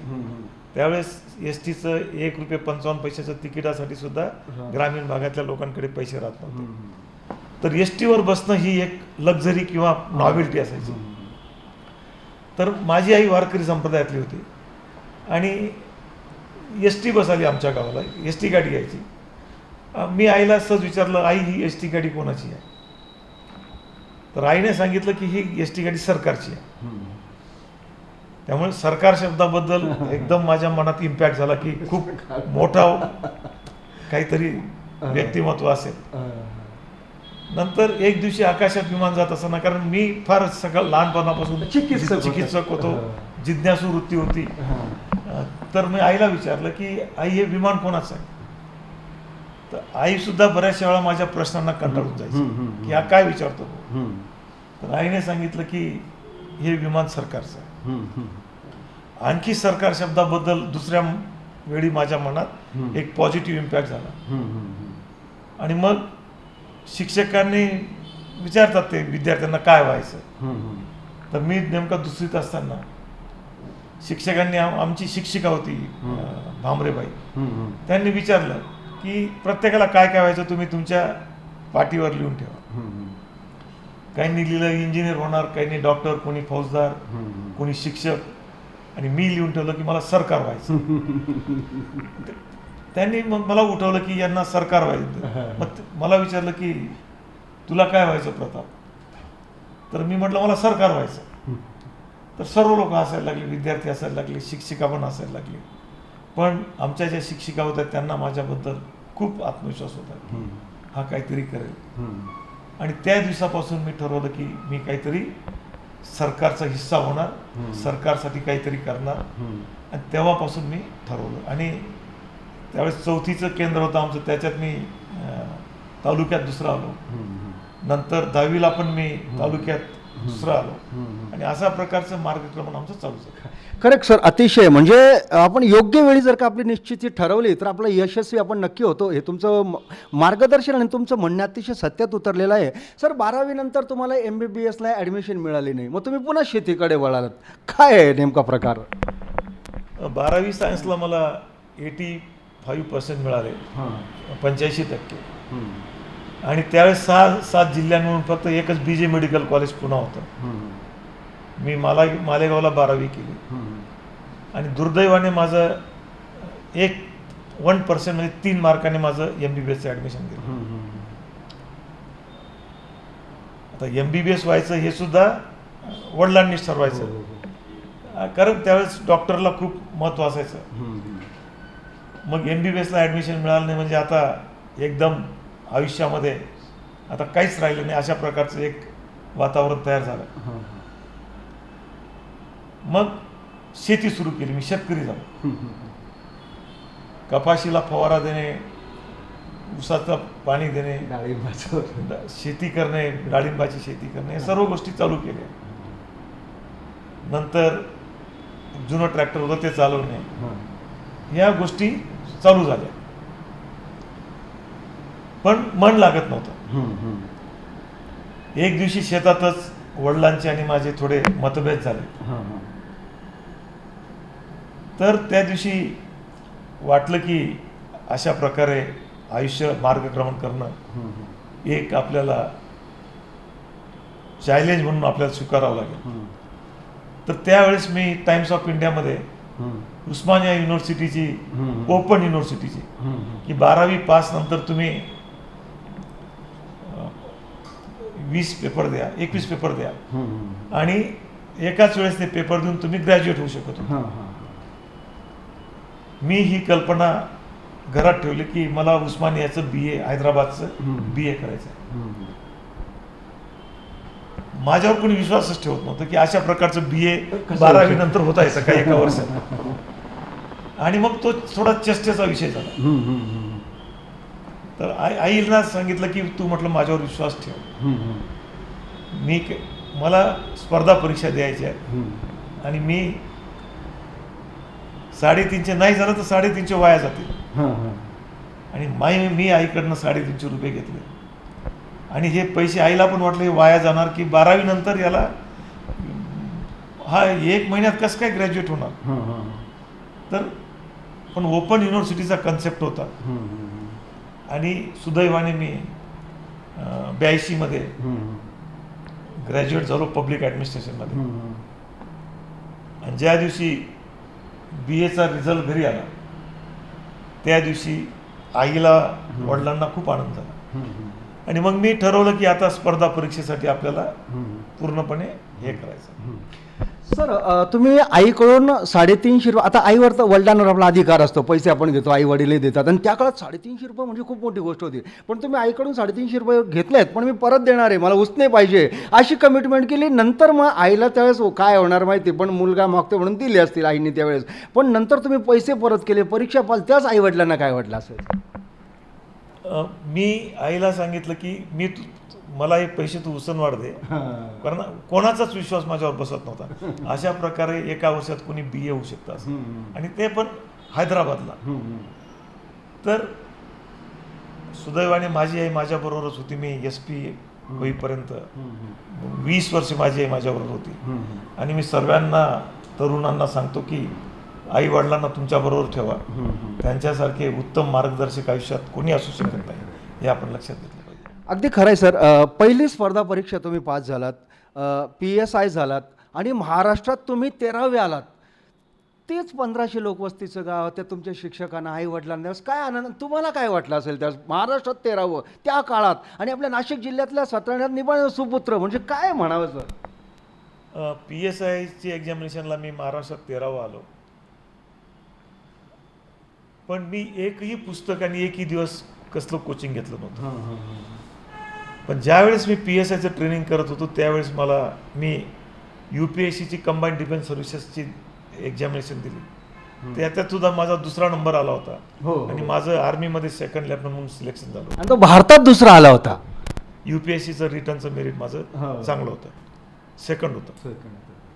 तर नंतर मला समजलं की डायरेक्ट DYSPची पण परीक्षा असते, आणि त्याच वेळेस मी ठरवलं की डायरेक्ट DYSP आपल्याला व्हायचं. तर काही गायडन्स नाही, PSIचं पासआउट झालेलो होतो. आता DYSPचा अभ्यास करण्यासाठी सटाणा कॉलेजच्या लायब्ररीत 2 जॉग्राफीची पुस्तकं आणली. संजीवनी दातेचं भूगोलाचं पुस्तक, प्राकृतिक भूगोल, आणि TYBAचे 2 भूगोलाचे, असे 3 पुस्तकं लायब्ररीतून घेतले.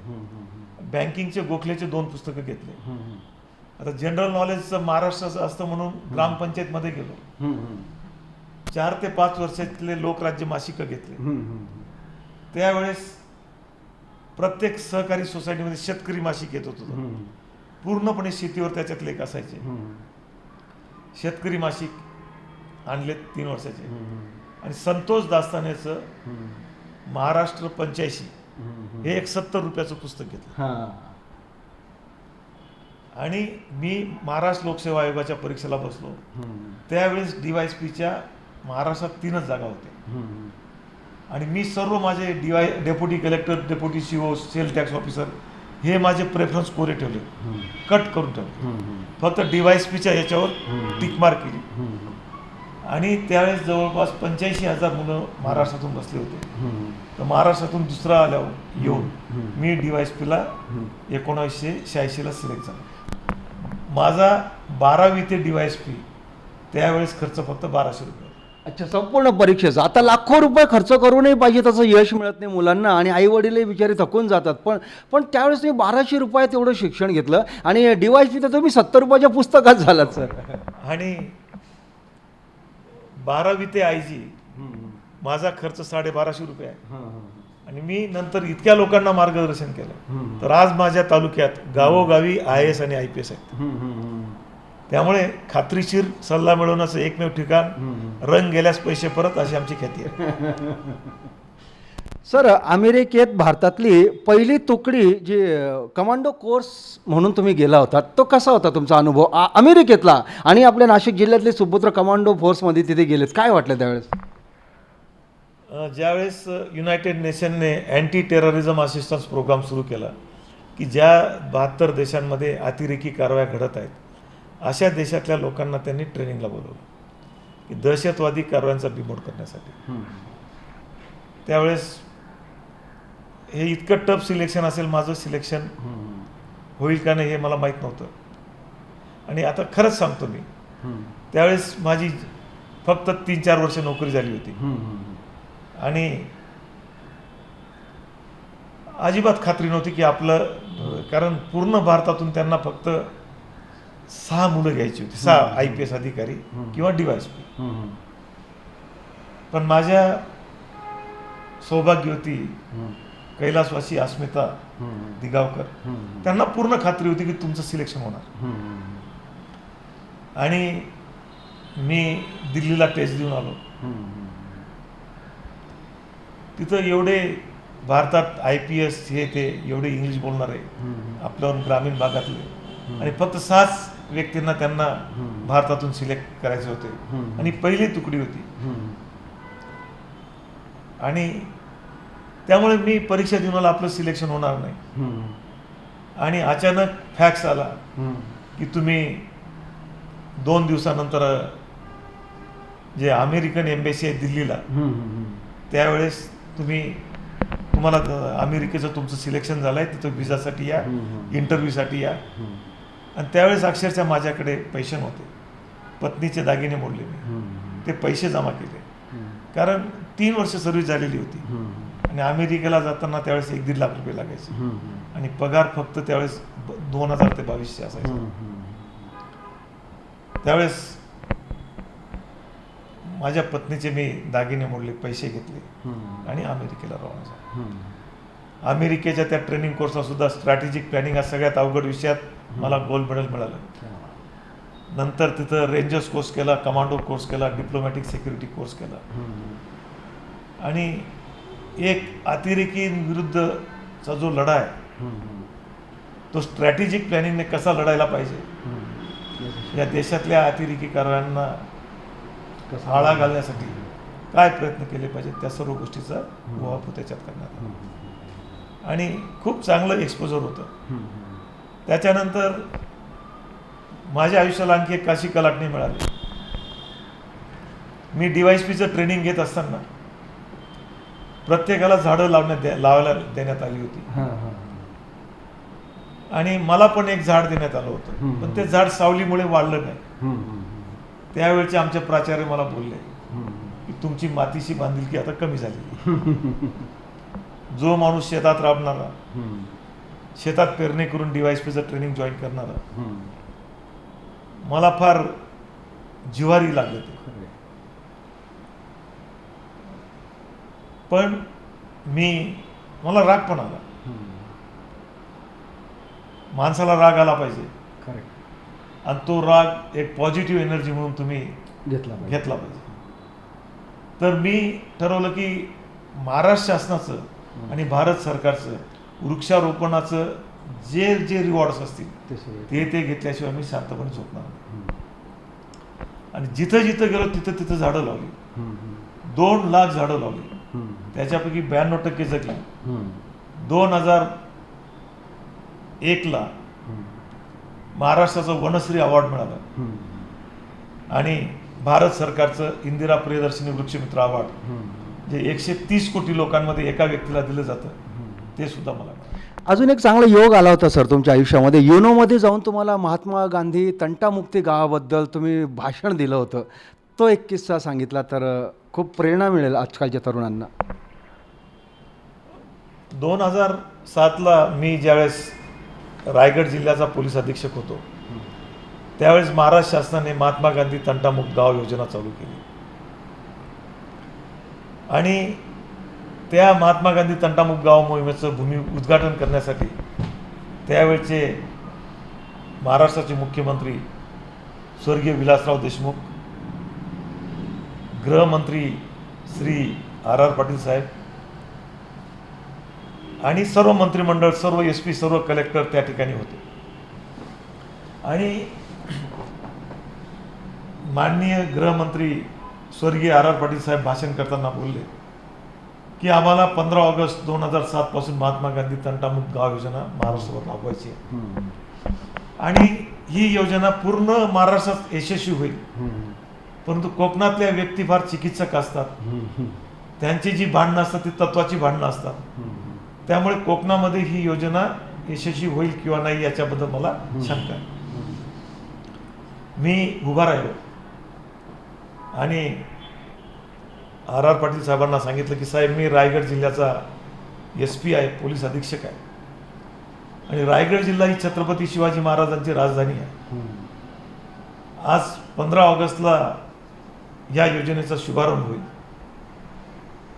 आणि याचा रिझल्ट 1 मे 2008ला येईल, अजून जवळपास 10 महिन्यांनी. जर ही योजना छत्रपती शिवाजी महाराजांच्या राजधानीत यशस्वी झाली नाही तर ती योजना महाराष्ट्रातल्या कुठल्या जिल्ह्यात यशस्वी होणार नाही. आणि त्यांना मी सांगितलं की महात्मा गांधी तंटामुक्त गाव योजनेमध्ये आजच लिहून घ्या, रायगड जिल्हा पहिला असेल, तुम्हाला दुसरा नंबर कोणाला द्यायचा असेल तुम्ही दुसरा नंबर कोणाला द्या. आणि सांगायला अभिमान वाटतो की महात्मा गांधी तंटामुक्त गाव मोहिमेमध्ये रायगड जिल्ह्याला 15 कोटी बक्षीस मिळालं. रायगड जिल्ह्यातले 80% गावं तंटामुक्त झाली आणि 2 नंबरवर लातूर जिल्हा होता, त्यांचे 39% तंटामुक्त झाले. याचे जे यश आहे ते सर्व मी माझे कॉन्स्टेबल्स आणि माझ्या अधिकाऱ्यांना समर्पित करतो. आणि मग युनायटेड नेशन जनरल असेंब्लीने महात्मा गांधी तंटामुक्त गाव मोहिमेचं नोंद घेतली आणि मला युनोच्या जनरल असेंब्लीमध्ये भाषण करण्यासाठी बोलवलं. त्यावेळेस मी पुण्याचा SP होतो. त्यावेळेस माझी आई माझ्याकडे होती आणि माझी आई आयराणी बोलायची. माझी आई जवळजवळ माझ्याकडे 20 वर्ष होती. मी ज्यावेळेस माझ्या आईला सांगितलं की आई मला अमेरिकेला, मी तिला ताई म्हणायचो, ताई मी आयराणी बोललो, मी ताई मला अमेरिकेला जाणं शे तटे युनोवा म्हणून भाषण घ्यायची. तर आईने सांगितलं की अरे तटे काही इंग्लिश माणूस बोलणं पडी का तुले. तर कधीही इंग्लिश न बोलणारा तिचा मुलगा, तिला पण भीती वाटली की हा माणूस मुलगा अमेरिकेला जाऊन 2 तास कसं काही इंग्लिशमध्ये बोलतो. पण खूप त्यावेळेस चांगलं भाषण झालं. भाषणाची तिथं युनायटेड नेशनच्या त्या हॉलमध्ये लोकांना बसायला जागा नव्हती आणि तिथून महाराष्ट्र शासनाला पत्र आलं की बऱ्याच दिवसापासून इतकं चांगलं भाषण या ठिकाणी झालं नाही. तर R.R. पाटील साहेबांनी माझं अभिनंदन केलं. आमच्या पोलीस महासंचालकांनी पण अभिनंदन केलं. त्यांनी विचारलं की एवढं चांगलं कार्यक्रम कसा झाला. मी मनातल्या मनात म्हटलं की त्याच्यासाठी तापी, कृष्णा, गोदावरी, वैनगंगा, पैनगंगा या नद्यांचं पाणी प्यावं लागतं. आणि जी आपली महाराष्ट्री संतांची भूमी आहे, जी आमची संत वाङ्मयाची परंपरा आहे, त्यामुळे महाराष्ट्रामध्ये महात्मा गांधी तंटामुक्त योजना यशस्वी झाली. पुणे जिल्ह्यामध्ये असताना सुद्धा पुणे जिल्ह्याला 30 कोटी रुपयाचं बक्षीस म्हणून दिलं आणि एक दैदिप्यमान इतिहास लिहिला गेला. हे सगळ्यात चांगली गोष्ट आहे. सर, हे सगळं होतं, तुम्ही वृक्षमित्र म्हणून प्रचंड काम केलं, राग आला म्हणून तुम्ही वृक्ष स्वतःला झोकून दिलं त्या कामात आणि सगळे मोठमोठे तुमच्या अधिकाराची चांगली चांगली पारितोषिकं मिळवून दिलीत. जिथं जिथं तुमची पोस्टिंग झाली त्या त्या गोष्टीचं तुम्ही संधीचं तुम्ही सोनं केलं आणि एक आपल्या जिल्ह्याचे सुपुत्र म्हणून तुम्ही महाराष्ट्रामध्ये एक आमचे प्रेरणास्थान म्हणून उभे राहिलात. सर, हे सगळं होत असताना आता हे सगळं आत्ताना सुद्धा तुम्ही व्यसनमुक्तीसाठी लढा देताय. आल्या आल्या गुटखा जप्तीची तुमची आत्ता 8 दिवसापूर्वीची पाहिलं तर जिथं जिथं व्यसनाधीनता असेल आधी ते निपटा, कारण आजकालची तरुणही संपायला नको आहे. आपला भारत, तरुण भारत राहावा यासाठी तुम्ही प्रयत्न करताय. असेल त्याबद्दल काय म्हणाल? माझं पहिल्यापासून कामाची पद्धत, मी ज्यावेळेस 1 जून 1987ला DYSP जॉईन झालो, हा छत्रपती शिवाजी महाराजांचा फोटो त्या दिवशी मी विकत घेतला. 34 वर्ष नित्यनेमाने हाच फोटो माझ्या खुर्चीच्या पाठीमागे असतो. 34 वर्ष सलगपणे. आणि ती प्रेरणा ते प्रेरणा सूत्र, ती ऊर्जा माझ्यामध्ये नेहमी असते. नई सोचे नई दिशाए नए बनाए रास्ते, नई सोचे नई दिशाए नए बनाए रास्ते, अपने लिए नई यारो जिये वतन के वास्ते, जिये वतन के वास्ते. या मातीशी माझी बांधिलकी आहे. एक शेतकऱ्याचा मुलगा आहे आणि उत्तर महाराष्ट्रातले बहुजन समाजातले सर्व लोक एकमेकाचे नातेवाईक आहेत. त्यामुळे मी ज्या दिवशी इथं चार्ज घेतला, मला भेटायला काही शेतकरी आले. 2016 पासून त्यांचे द्राक्षाचे पैसे दिले गेले नव्हते आणि अक्षरशः त्यांच्या डोळ्यात अश्रू होते. दुसऱ्या दिवशी मी सर्क्युलर काढलं की जर कोणी शेतकऱ्यांच्या पैसे बुडवेल तर माझ्याशी गाठ. आणि मी ड्राईव्ह घेतला, सर्व एसपींना सांगितलं शेतकऱ्यांचे बुडालेले पैसे काढा. जर शेतकऱ्यांचा पैसा मिळाला नाही तर त्याच्या मुलीचं लग्न थांबतं, मुलांचं शिक्षण थांबतं. आणि तो एक ड्राईव्ह आम्ही घेतला आणि सांगायला आनंद होतो. 1 महिन्यात 3 कोटी रुपये शेतकऱ्यांना मिळाले, 3,09,00,000 रुपये. आणि जवळपास 3 कोटी रुपये व्यापाऱ्यांनी लिहून दिले की आम्ही हे त्यांचे शेतकऱ्यांचे पैसे आम्ही 15 दिवसात देतात. चेक दिले, नोटरी करून दिलेत, ॲफिडेविट करून दिले. म्हणजे मित्र हो, 1 महिन्यात शेतकऱ्यांचे 2014 पासूनचे बुडालेले 6 कोटी रुपये त्यांना परत मिळाले. आणि काही ठिकाणी फक्त वृत्तपत्राचं कात्रण दाखवून शेतकऱ्यांना दिंडोरी तालुक्यात 55 लाख रुपये मिळाले. माझी नाळ या मातीशी आहे, माझी बांधिलकी या मातीशी आहे आणि माझी बांधिलकी शेतकऱ्यांची. जर शेतकऱ्यांच्या कोणी भाजीच्या देठाला हात लावला आणि शेतकऱ्याला फसवायचं काम केलं तर मी कोणाला सोडणार नाही, ही माझी भूमिका आहे. तथापि मी तडा जाऊ देणार नाही. उत्तर महाराष्ट्राचा भूमिपुत्र म्हणून ही माझी बांधिलकी असल्यामुळे मी वचन देत आहे. खरं साहेब, म्हणजे व्यसनाधीनतेला आवरायचं आहे आणि शेतकऱ्याला सावरायचं आहे, यासाठी तुमचे प्रयत्न चालू आहे. आणि ज्या दिवशी डॉक्टर प्रतापराव दिघावकर नाशिकच्या पोलीस महाआयुक्त म्हणजे इथं खुर्चीवर बसले, त्या दिवसापासून आधी जे काही द्राक्ष बागेच्या निमित्तानं म्हणा, कांद्याच्या माध्यमातून म्हणा, जे शेतकऱ्यांना लुबाडायला आरती यायचे ते आता पळून गेले, ते येतच नाही आहे इकडे, अशी एक धास्ती तुमची आल्या बऱ्याच लोकांनी घेतली आहे. आणि खऱ्या अर्थानं शेतकऱ्याला प्रचंड मोठा आधार मिळाला आहे. शेतकरी म्हणतो की मला काही नको रे, माझी जमिनी मी कष्ट करीन, मला फक्त आधार द्या. आणि तो आधार तुम्ही देताय सर. प्रत्येक शेतकऱ्याच्या मनामध्ये एक कुतूहल निर्माण झालं आहे, जगण्याची उमेद निर्माण झाली आहे. आणि त्यांच्या मुलांना वाचवण्यासाठी, त्यांनी व्यसनमुक्त व्हावं, शरीर बळकट व्हावं, यासाठी तुम्ही प्रयत्न करताय. सर, जाता जाता आपल्या उत्तर महाराष्ट्रातल्या या तरुण मुलांना आणि शेतकरी बांधवांना तुम्ही काय सल्ला द्याल जागर जनस्थानच्या आपल्या या व्यासपीठाच्या माध्यमातून, जागर कट्ट्याच्या माध्यमातून? जागर जनस्थानच्या कट्ट्याच्या माध्यमातून मी सर्व तरुण विद्यार्थ्यांना, माझ्या तरुण लहान भावांना मी एकच विनंतीचं आवाहन करतो की तुम्ही एवढं मोठं ध्येय ठेवा की ते ध्येयाला बघून लोकांनी हसलं पाहिजे. दुसरी गोष्ट, स्वतःवर आत्मविश्वास ठेवा, स्वतःवर विश्वास ठेवा आणि आत्मविश्वासासारखं मोठं भांडवल नाही. आणि तिसरं, तुमचं जे ध्येय आहे ते ध्येय गाठण्यासाठी तुम्ही झपाटून जा, वेडे व्हा. तुम्हीच तुमच्या भाग्याचे शिल्पकार आहेत. तुमचं भाग्य घडवण्यासाठी तुम्हाला कोणी मदत करणार नाही. फक्त आमच्यासारखे माणसं तुम्हाला मार्गदर्शन करू शकतात, पण आयुष्यात कष्ट घेण्याची जिद्द तुमच्यामध्ये पाहिजे. मला शासनाने फक्त तुमची सेवा करण्यासाठी पाठवलेलं आहे आणि त्याच्याशी मी पूर्णपणे बांधील आहे आणि त्याच्याशी माझी बांधिलकी आहे. आणि उत्तर महाराष्ट्राची खूप उज्ज्वल परंपरा आहे आणि त्या परंपरेचा पाईक होण्याचा मी प्रयत्न करेल. हेच मी जागर कट्ट्याच्या माध्यमातून आज नमूद करतो. जागर जनस्थान मीडिया, उत्तर महाराष्ट्रातील एक अग्रगण्य वृत्तवाहिनी, वृत्तपत्र आपल्या सेवेत. सांस्कृतिक, शैक्षणिक, सहकार, कृषी, कला, क्रीडा सर्वच क्षेत्रातील घटकांचा न्याय हक्कासाठी, जनजागृतीसाठी आम्ही घेऊन येत आहोत जागर जनस्थान ही आपल्या हक्काची वृत्तवाहिनी, वृत्तपत्र. Social media, print media, electronic media अशा सर्व माध्यमातून पोहोचवणार सर्वसामान्यांचा आवाज. उत्तर महाराष्ट्रातील जनतेच्या हक्काची एकमेव वृत्तवाहिनी जागर जनस्थान. जागर जनतेचा, जनतेसाठी सर्वसामान्यांच्या हक्काचा आवाज, जागर जनस्थान. नमस्कार. जागर जनस्थान वृत्तवाहिनीच्या जागर कट्ट्यावर आपल्या सगळ्यांचं मनापासून स्वागत करतो. आणि उत्तर महाराष्ट्रातली अग्रणी अशी वृत्तवाहिनी म्हणून आपण सगळेजण या वाहिनीकडे पाहत असतात.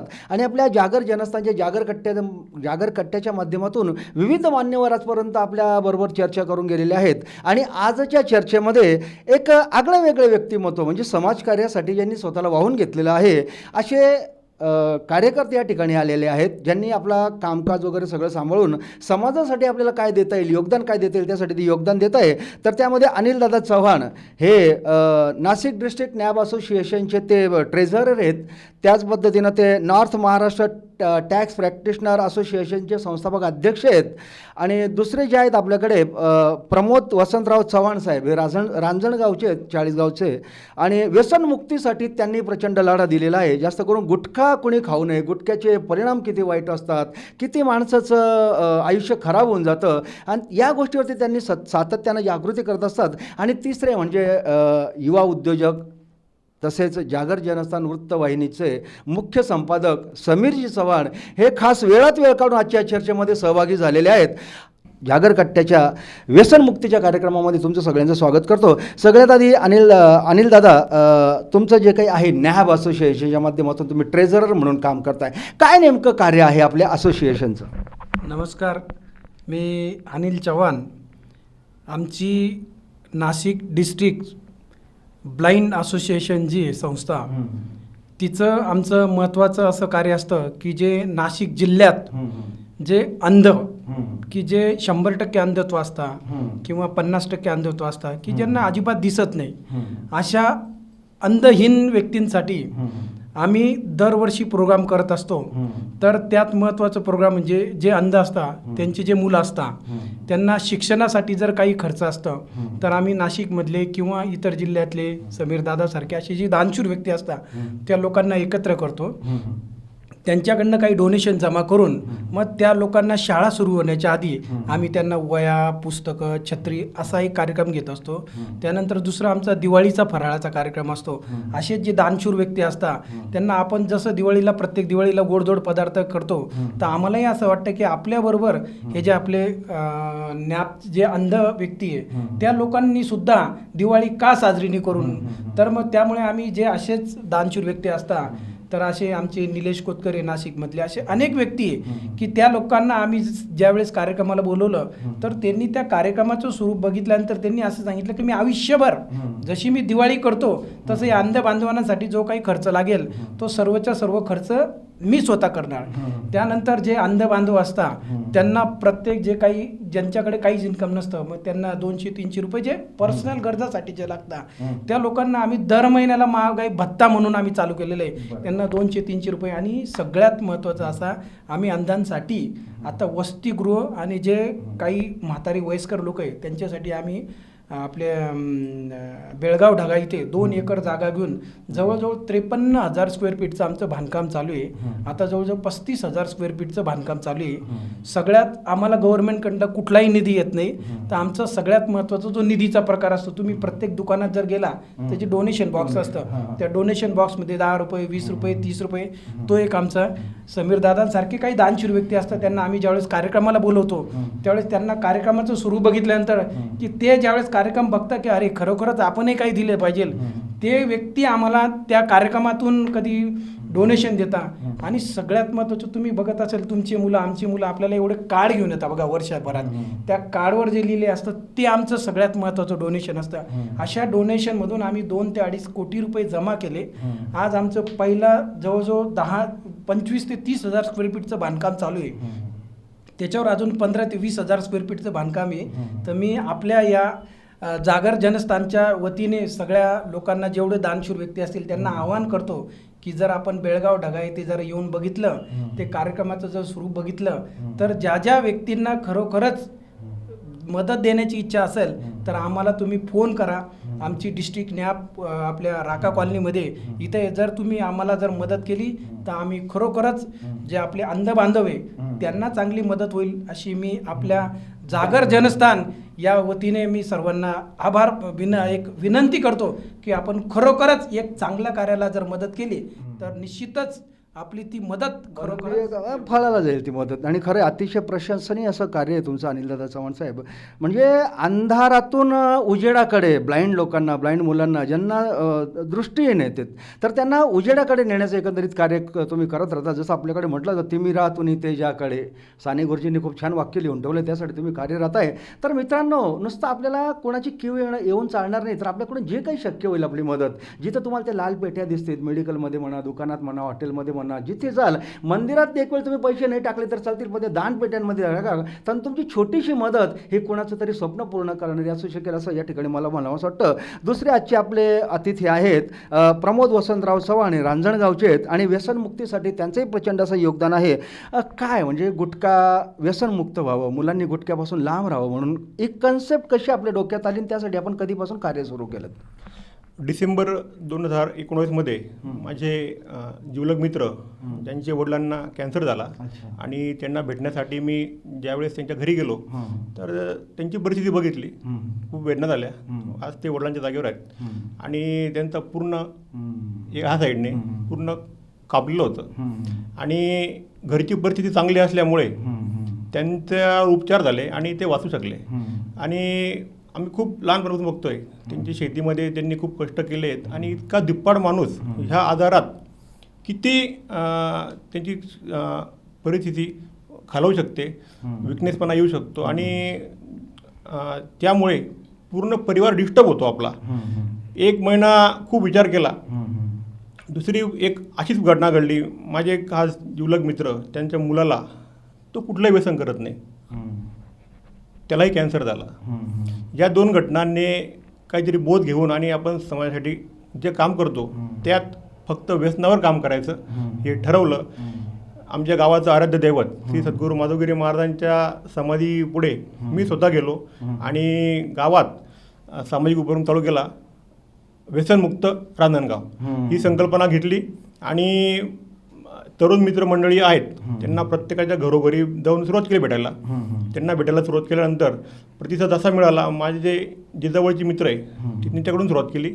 त्यांना भेटून त्यांना व्यसनाबद्दल काय अडचणी येतात, काय दुष्परिणाम होतात, कुठला आजार होतो आणि सर्वात व्यसनात ज्याने गुटखा खाल्ला, ज्याने तंबाखू खाल्ली, ज्याने व्यसन केलं त्याचा शेवट कॅन्सरने होणार आहे. आणि कॅन्सर हा महाभयानक आजार ज्यापासून आपण आपला परिवार यांचासुद्धा विचार करू शकत नाही.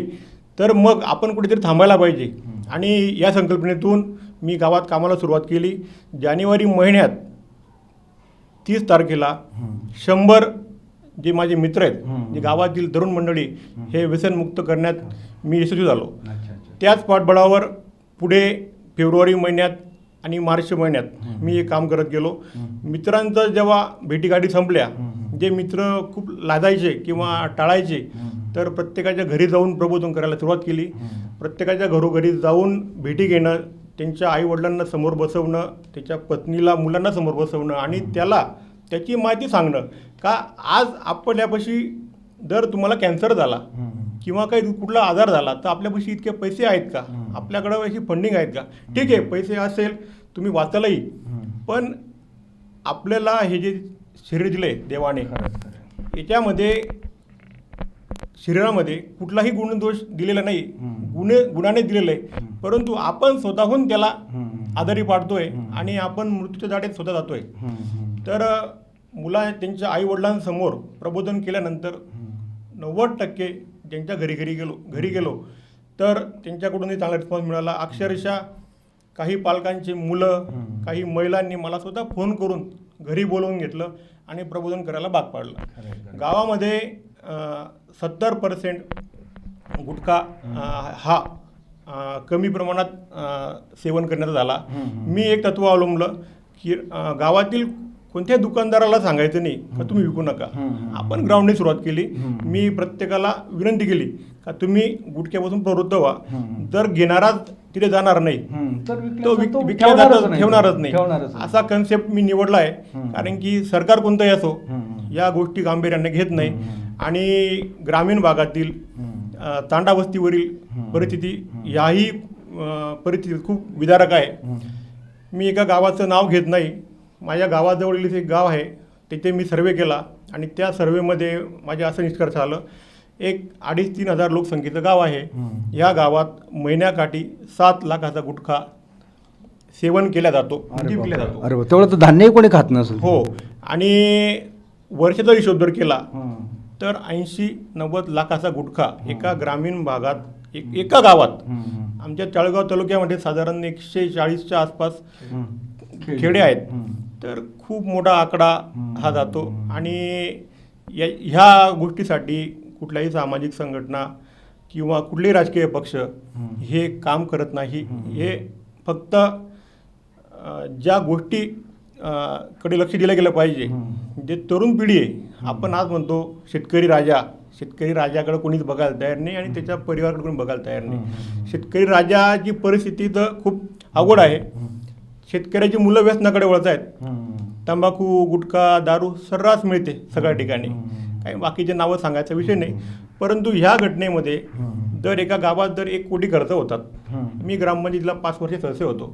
सरकारकडून 5 वर्षात आम्हाला 95 लाख रुपये निधी आला 14 वित्त आयोगात. आम्ही 5 वर्षात कुठलंही करप्शन न करू देता कोणाला भरीव अशी कामं केली.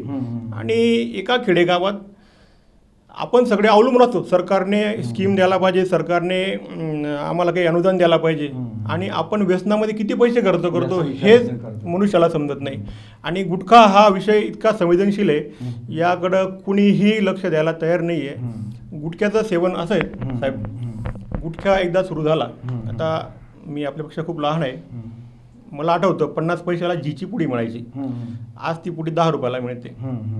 एक माणूस पर डे कमीत कमी इन अन ॲव्हरेज 100 ते 150 रुपयाच्या पुड्या सेवन करतो. महिन्याकाठी 4-4.5 हजार रुपये खर्च करतात. आणि हे करून तो काय कमवतोय सर?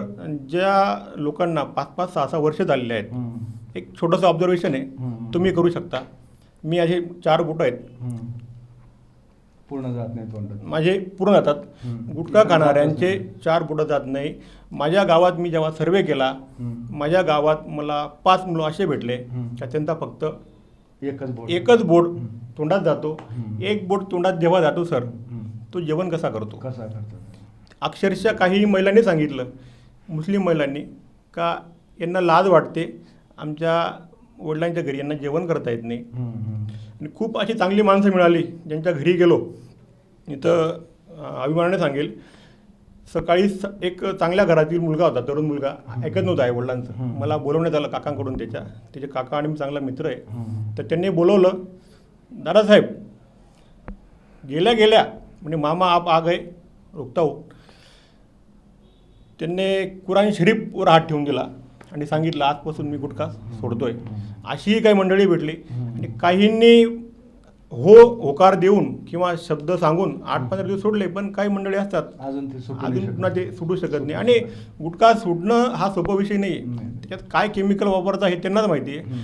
पण माणसाचं जेवण कमी होतं, अशक्तपणा येतो, त्वचा ओढली जाते, आणि जेवण अजिबात करत नाही, आणि शेवट त्याचा कॅन्सरपर्यंत जातो. बरोबर, सगळं शरीरच निकामी होऊन जातं. म्हणजे जे काही परमेश्वराने आपल्याला इतका सुंदर देह दिला आहे, हा सुंदर देह जसाचा तसा निरोगी परमेश्वराला परत करणं किंवा धर्तीवर सोडून जाणं ही आपली जबाबदारी आहे. पण माणूस तेवढे पूर्ण करू शकत नाही. आणि दादा, कोरोनाच्या काळात तर गाय चहा 50-50 रुपयाला घेऊन लोक खात होते. घरी दुधाला पैसे नाही, घरात अन्न नाही, तेल नाही, तूप नाही, पण गुटखाच्या पुढे 100-100 रुपयाला सिगरेटी, काय काय आपण पाहत होतो. आणि ते मिळत नव्हते तर लोक अक्षरशः पागल झाले होते, असं पाहायला मिळतं. काय वाटतं दादा या परिस्थितीनुसार तुम्ही आजकालच्या तरुणांना काय सांगू शकाल? नक्कीच राजा भाऊ, खूप भयानक परिस्थिती ही. गुटखा अतिशय शरीरासाठी वाईट आणि भयानकच कॅन्सरला आमंत्रण देणारी गोष्ट आहे.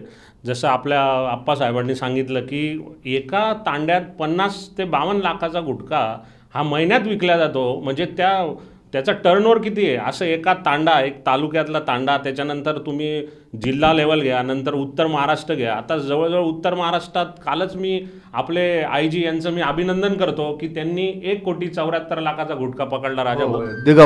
दिगावकर साहेबांनी, आमची काल भेट झाली त्यांच्याशी माझी. मी त्यांना एक पुस्तक भेट दिलं, छावा संभाजी महाराजांचं. आणि त्यांनी सांगितलं की शेतकऱ्यांना फसवणारे व्यापारी आणि गुटखा माफिया यांचं मी जोपर्यंत आहे तोपर्यंत मी उत्तर महाराष्ट्रात काही चालू देणार नाही. साहेब, खूप खूप धन्यवाद आपले. कारण तुम्ही जर असाच विडा जर उचलला तर नक्कीच गुटखा माफिया हे थांबतील आणि जो परराज्यातनं येणारा गुटखा आहे हा थांबल. उत्तर महाराष्ट्रासाठी तर फार गरज आहे याची. उदाहरणार्थ धुळे, जळगाव आणि नंदुरबार प्रचंड प्रमाणात मुलं गुटखा खातात आणि कुठंतरी तोंडात फुलचं भरलेलं असतं आणि चांगल्या जागी सुद्धा ते थुंकी टाकता. ही पण अतिशय वाईट गोष्ट आहे आणि या अशा माध्यमातनं या अशा विकृत लोकांना मार्गदर्शन करणं ही पण फार मोठी गोष्ट आहे. ते आमचे बंधू प्रमोद आप्पा चव्हाण हे करता, मी त्यांना पण फार शुभेच्छा देतो. आमचे दुसरे बंधू अनिलदादा चव्हाण हे त्या डिस्ट्रिक्ट संस्थेत नॅसला जे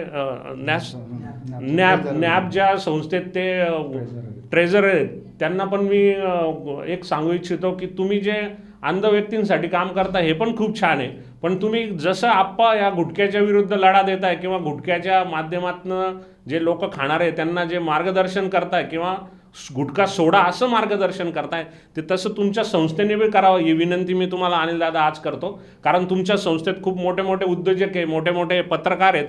ते पत्रकार सुद्धा तुम्ही त्यांचा उपयोग करून तुम्ही लोकांना हे मार्गदर्शन करू शकतात. आणि IG साहेबांनी जो विडा उचलला आहे त्याच्यावरून मी आज जागर जनस्थानचा मुख्य संपादक म्हणून सगळ्या उत्तर महाराष्ट्राला सांगतो की आम्ही नेहमीच त्यांच्याबरोबर राहू आणि गुटखा निर्मूलन किंवा गुटखा बंदी जी महाराष्ट्रात आहे आणि जो 2 नंबरचा गुटखा येतो त्याच्या विरोधात नेहमी जागर जनस्थान आवाज उठवत आज मी गवाही जागर जनस्थानवर देतो. आणि मला अजून एक गोष्ट सांगायची की काही उत्तर महाराष्ट्रातले लोक प्रतिनिधी सुद्धा या बिझनेसमध्ये सामील आहे. जर ते माझं ऐकत असतील तर त्यांनी पण थोडासा हा धडा घ्या आणि तुमचं समाजाला काहीतरी देणं लागतं याची पण तुम्ही भान ठेवा. आणि तुम्ही ज्या गुटख्याच्या विरुद्ध जे असे सर्वसामान्य लोक उभे राहतात त्यांच्या खांद्याला खांदा लावून तुम्ही उभे राहा. नक्कीच तुमचे पुढचे येणारे दिवस चांगले राहतील राजाभाऊ. खरंय खरंय, कारण शरीर टिकलं तरच बऱ्याच गोष्टी. आणि पुढं आपला युवा भारत आहे, नव भारत जर का आपल्याला जसं तसं ठेवायचं असेल तर त्या मुलांचे देह बलदंड ठेवले पाहिजे. त्यांना तालमीत जायची सवय लावा, जिममध्ये जायची सवय लावा, चांगलं खायची सवय लावा. काजू बदनाम त्याचे स्वस्त मिळतो. दादा काय वाटतं तुम्हाला? हो छान. तर नाही तर खायला पाहिजे ना. आज मला एक सांगा, तो जी समजा 20 ग्रॅमची पुडी ती 20 रुपयाला घेतो म्हणजे तो जवळजवळ 32-35 हजार रुपये. आता तुम्ही अकाउंटला आहेत सर, तुम्ही सांगा किलो झाला तो. मग 700-800 रुपये किलोचे बदाम खायला काय वाईट आहे असं माझं वैयक्तिक मत आहे. अगदी खरं आहे दादा, हा तुम्ही नेहमी उदाहरणं देत राहतात आणि यामुळेच खऱ्या अर्थानं बरेच मुलं आता व्यसनाधीनतेपासून लांब होत चालले आणि या गोष्टीतून जनजागृती केल्यामुळे बरंच आता मुलं व्यायामाकडे लक्ष द्यायला लागले आणि याच्याकडे आपण जाऊच. दुसरं अनिलदादा चव्हाण ट्रेझरर म्हणून तुम्ही न्यायाबरोबर काम तर करतात, पण दुसरी अजून एक तुमची संस्था आहे, त्या संस्थेचे तुम्ही संस्थापक अध्यक्ष आहात आणि ती संस्था म्हणजे नॉर्थ महाराष्ट्राची टॅक्स प्रॅक्टिशनरची संस्था आहे. त्या माध्यमातून तुम्ही तरुणांना बरेच योगदान मार्गदर्शन करतात. व्यापारी वर्ग आणि टॅक्स यांच्यातलं एक मनोमिलन तुम्ही जमवून आणतात, ती नेमकी काय कन्सेप्ट आहे? मी सुरुवातीला नाशिक टॅक्स प्रॅक्टिशनर असोसिएशन जी संस्था होती तिचा अध्यक्ष होतो. त्या अध्यक्ष काळ असताना की मला असं वाटायचं की नाशिक, जळगाव, धुळे किंवा मुंबई इथले जे कन्सल्टंट किंवा प्रॅक्टिशनर होते त्या लोकांना नॉलेज जे ते इझी अवेलेबल व्हायचे. पण मी जे 40व्या तालुक्यातून ग्रामीण भागातून आलेले माझे मित्र किंवा कन्सल्टंट वगैरे जे असतात की आता हे मागील 5 ते 7 महिन्यापासून हे कोरोनाचं युग आलेले. पुढे मागे काय व्हायचं की प्रत्येक वेळेस जर काही सेमिनार जे व्हायचे ते फेस टू फेस सेमिनार व्हायचे. एखाद्या स्पीकरला नवीन टॉपिक आला की एखाद्या स्पीकरला बोलवला का ते सगळं समजून जायचे. पण आता मीनवाईल काय झालं की मुंबई, पुणे, नाशिकचे जे मोठे मोठे स्पीकर आहे ते ग्रामीण भागातपर्यंत कुठे पोहोचू शकत नव्हते. मग मागील 2-3 महिन्यापूर्वी आम्ही सेमिनार घेताना माझं असं लक्षात आलं की आपण हे जे कार्य करतो हे जळगाव, धुळे, नंदुरबार, मालेगाव, पार सटाणा, त्याच्यानंतर शिरपूर, शहादा ह्या लोकांना नॉलेज कधी मिळणार. मग मी आणि आमचे काही मित्र 1-2 लोकांना विचारून अशी संस्था स्थापन केली की आपण नॉर्थ महाराष्ट्र टॅक्स प्रॅक्टिशनर असोसिएशनची संस्था का स्थापन करू नये. मला नॉलेज मिळतं, मग माझ्याबरोबर आमचे जे इतर सहकारी जे कर सल्लागार असतील आमच्या संस्थेमध्ये CA, चार्टर अकाउंटंट, ॲडव्होकेट या सगळ्या लोकांना नॉलेज देण्याचं. आता तुम्ही बघा की GST हा जो टॉपिक आला या GST मध्ये रोज इतके अपडेट होत आहे की आम्ही इकडे अभ्यास केला की लगे गव्हर्नमेंटचं नवीन नोटिफिकेशन निघतं, याच्यात चेंज झालं, असे चेंजेस होता की याचा अभ्यास आपण जर कन्सल्टंट किंवा ॲडव्होकेट CA यांना जर ट्रेन केलं तर त्याचा फायदा व्यापाऱ्यांना होणार. काय तर अनएक्सपेक्टेड शेवटी जर काही चुकीचे काही लागले तर सगळा हा भार व्यापाऱ्यांना बसतो. व्यापाऱ्यांना पेनल्टी दंड झाले, मग त्यामुळे काय होतं की त्यांच्या मालाची कॉस्ट वाढली जाते. त्याच्यामुळे त्याचा सर्वसमावेश बेनिफिट उपयोग काय होतो सगळ्यात शेवटी की ती जी वस्तू आहे तो व्यापारी काय करतो, खिशातून तर पैसे नाही टाकणार, तो व्यापाऱ्यांकडनंच वसूल करणार. त्याच्यामुळे आम्ही असं आहे की व्यापाऱ्यांना जेवढं आपल्या कन्सल्टंट लोकांना जेवढं जास्तीत जास्त नॉलेज देण्याचा प्रयत्न केला. मागील 3 ते 4 महिने मी north Maharashtra tax practitioner association स्थापन केली. तिचा संस्थापक अध्यक्ष म्हणून माझी आत्ता निवड झाली. या कार्यक्षेत्रातून आम्ही ग्रामीण भागाच्या जेवढे कन्सल्टन्स आहे यांना मॅक्झिमम कसं चांगल्यात चांगलं नॉलेज देण्यात, GST असो, इन्कम टॅक्स असो, हे असो, प्लस त्याबद्दल व्यापाऱ्यांच्या ज्या समस्या असतात त्या आमच्या थ्रू आता नॉर्थ महाराष्ट्रामधले एक आमच्या लेटर लिहून सरकार दरबार बी आम्ही प्रत्येक गोष्ट त्यांना सबमिट करत असतो की व्यापाऱ्यांच्या काही अडचणी असतील, कर सल्लागार अशा असतील, यांच्या सगळ्या अडचणी आमचे जे वरती मुंबई किंवा असतील त्यांच्यापर्यंत पोहोचल्यानंतर मग आमची GST जी काउन्सिल असते त्यांच्यापर्यंत गेल्यानंतर मग आता बघा लास्ट मोमेंटला 30 सप्टेंबरला 9/9 लास्ट डेट होती. कोरोनामुळे कुठले लोक येत नव्हते, प्रत्येक व्यक्ती यायला घाबरत होतं की फेस टू फेस कशी आहे. आता आम्ही शासन आपल्या जागर जनस्थानच्या बाबतीत आता हे उत्तर महाराष्ट्राचं एक फार व्यासपीठ झालेलं आहे. तर आपल्या जागर जनस्थानच्या वतीने, कारण याचे फॉलोअर मी आता समीर दादांशी बोललो की 90 लाखाच्या आसपास फॉलोअर आहे पूर्ण जगात आहे. तर मी या 9/9 बद्दल जी 1 महिन्याची ड्यू डेट वाढून दिलेली आहे सरकारला, आमच्या सगळ्यांचे निवेदन जात आहे. जागर जनस्थानच्या वतीने मी विनंती करतो की याची जर 31 डिसेंबरपर्यंत जर ड्यू डेट वाढून दिली, काय तर व्यापारी येतो तो कसा असतो काय असतो कोरोनाबद्दल त्याला माहिती असते. आपण सगळे जर सरकारने याचा जर विचार केला डायरेक्ट 31 डिसेंबरपर्यंत जर ड्यू डेट वाढून दिली तोपर्यंत लस येईल. म्हणजे बरीच आज बघा की आपल्या नाशिकमध्ये किंवा महाराष्ट्रात बऱ्यापैकी कोरोनाचा प्रभाव कमी होतोय. अजून तेवढा तिथपर्यंत जर प्रभाव कमी झाला तर त्याच्यामुळे बऱ्याच व्यापाऱ्यांशी फेस टू फेस येणार नाही. त्याच्यामुळे आपला जो कोरोनाचा प्रादुर्भाव वाढणार आहे. त्यामुळे आपल्या पुन्हा एक वेळेस मी सरकार दरबारी एक जागर जनस्थानच्या वतीने एक निवेदन करतो, एक निवेदन असं करतो की 9/9 जी ड्यू डेट आहे ती जर 31 डिसेंबरपर्यंत वाढून दिली तर सगळ्या व्यापाऱ्यांनाही सुद्धा त्याचा फायदा होईल, कर सल्लागारांना फायदा होईल आणि आमचे सगळ्यांना त्याचा फायदा होईल अशी मी जागर जनस्थानच्या वतीने आपल्याला विनंती करतो. नाही, आपल्या विचारपीठावरून तुम्ही केलेली मागणी मान्यच होईल. आजपर्यंत इतिहास आहे, तुम्ही बोलला म्हणजे ते होणारच आणि त्याचा फायदा गव्हर्नमेंटला होणार, कारण जेवढं टॅक्स भरले जाईल, जेवढे लोकांचे काम सोपं होईल आणि शासनाच्या तिजोरीत भर पडणार आहे. व्यापाऱ्यांचे बरेच प्रॉब्लेम तुम्ही सॉल्व्ह करून देतात. याच्यामध्ये जर का तुम्ही व्यापाऱ्यांना एक सल्ला दिला की बाबांनो सगळं करा, पण गुटखा विकू नका, सिगरेट विकू नका, बिड्या विकू नका, गायच्या विकू नका, किंवा तुमच्याकडे घ्यायला आले तर निदान त्यांना समजून तरी सांगा. म्हणजे व्यवसायाबरोबर समाजकार्य करा, तरुणांचं मुलांचं जे काही वाया चाललेलं आयुष्य आहे ते कुठेतरी सांभाळण्याचा प्रयत्न करा. यासाठी काय कराल तुम्ही? निश्चितच आमचा व्हॉट्सअप ग्रुप आहे, त्यानंतर इतर जे ग्रुप आहे त्या ग्रुपच्या माध्यमातून आता तर जागर जनस्थानच्या माध्यमातून एवढ्यापर्यंत जाणार. प्लस आमची नॅब आहे नाशिक असोसिएशन ब्लाइंड, त्यात पण आमचे कलेक्टरसुद्धा एक फाउंडर प्रेसिडेंट असतात. त्यानंतर इतर सगळे नाशिकमधले नामवंत आहे, काही आमच्याकडे पत्रकार आहे. मी त्या पत्रकारांना आपल्या जागर जनस्थानच्या वतीने अशी विनंती करतो की जसं जागर जनस्थानने हा जो पुढाकार घेतलेला आहे गुटखा मुक्तीचा, या गुटखा मुक्तीमुळे एक संसार जो लयास गेलेला आहे तो एकदम व्यवस्थितपणा येईल. जशी जागर जनस्थान आमची नॅब असो किंवा आमची टॅक्स प्रॅक्टिस असो की त्यांच्याकडे येणारे व्यापारी असो किंवा जे व्यापारी जे गुटखा विकता त्यांना सुद्धा मी अशी विनंती करेल की जे कुटुंब उद्ध्वस्त होणार आहे त्याच्यापासून जर आपण अनेक प्रकारे पैसे कमवतो, पण गुटखा मार्गाने जर काही पैसे कमवत असाल त्याला आपण या जगात बघतो की अशा 2 नंबरच्या पैशाला काही अर्थ नाही आहे. तर जागर जनस्थान आमच्या नॅबच्या वतीने, आमच्या नॉर्थ महाराष्ट्राच्या वतीने, आमच्या नाशिक टॅक्स प्रॅक्टिशनर असोसिएशनच्या वतीने जेवढे जागर जनस्थानच्या वतीने काही लोक जे आपलं स्पीच ऐकत असेल तर मी सगळ्यांना विनंती करतो की हा जो आमच्या बंधूंनी किंवा जागर जनस्थाननी जो गुटखा बंदीचा जो कार्यक्रम आखलेला आहे हा सर्वांपर्यंत मॅक्झिमम लोकांपर्यंत पोहोचवा की जेणेकरून जे कुटुंब उद्ध्वस्त होत आहे ते उद्ध्वस्त होणार आहे. प्रमोद दादा, प्रमोद आपा तुमचं कार्य तर आपण बघतोय, तुमचं प्रचंड असं, त्याबद्दल तर खरंच सलामच ठोकला पाहिजे तुम्हाला. अनेक युवा तरुण आता व्यसनमुक्त होऊन आपल्या बलदंड देह करून शेतीमध्ये राबतायत, घरामध्ये कुटुंबात कामं करताय. आता याच मुलांनी जसं यांचं टॅक्स भरण्यासाठी ब्लाइंड लोकांसाठी मदत करता, तसं आपण सोशल माध्यमातून व्यसनमुक्तीसाठी प्रयत्न करत परा, पण यातून वाचलेला पैसा कुठेतरी टॅक्स रूपानं देशाला द्या. आणि व्यसनाधीनती जे आयुर्मान जे आहे आयुष्य आपण स्वतः कमी करतो आपलं, आणि हे करत असताना आपण आपल्या परिवाराचा सुद्धा विचार करत नाही. आणि मी तर म्हणतो महाराष्ट्रात दादा बोललेत महाराष्ट्रामध्ये गुटखा बंदी आहे, पण असं एक दुकान नाही, किराणा दुकान असेल का पांढरपुरी असेल, कुठेही महाराष्ट्रामध्ये कुठेही का तिथे मिळणार नाही. तर मग गुटखा बंदी करून सरकार आधीच तिजोरी हलकी करतं आहे असं सांगतं आहे का आम्ही सरकारी चांगला निर्णय घेतला आहे आरोग्याच्या दृष्टीने. तुम्ही निर्णय चांगला घेतला आहे, मी तर पहिले सांगितलं सरकार कोणतंही असो, परंतु हे जे छुप्या मार्गाने विक्री चालू होते याच्यावर नियंत्रण का येऊ शकत नाही. ज्यावेळेस 21 दिवस लॉकडाऊन होता, 21 दिवसामध्ये काटेकोर पालन झाल्यामुळे, गाड्या बंद असल्यामुळे गुटखा येऊ शकला नाही, परंतु 10 रुपयाची मिळणारी पुढे 70 रुपयाला विकली गेली. संपल्यानंतर लोकांना पर्याय नव्हते, लोक थांबून गेले. पुन्हा जसं दळणवळण सुरू झालं, मग गुटखा येतोच कसं, आणि तो आपल्याच रस्त्याने येतो. सरकारला विनंती आहे, आरोग्याचा विषय आहे, सरकारने सुद्धा यात गंभीरतेने विचार करावा आणि एक सर्वसामान्य तरुण शेतकऱ्याचीच मुलं यात भरभरले जात आहेत आणि या सर्वांसाठी कठोर कायदा करावा. नाशिक विभागाचे पोलीस निरीक्षक हे मागील आठवड्यात जळगाव येथे आले होते. त्यांची पेपरला बातमी वाचली का जळगाव जिल्हा गुटखामुक्त करणार. खूप आनंदाची गोष्ट आहे.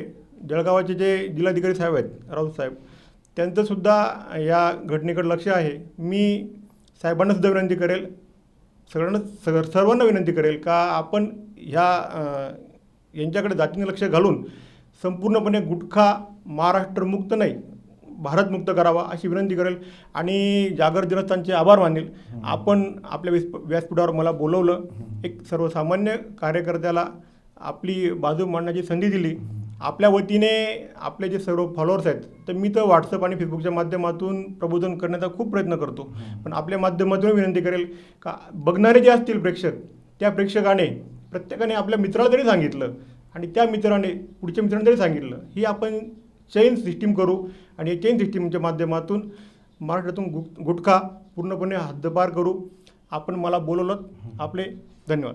धन्यवाद आप्पासाहेब.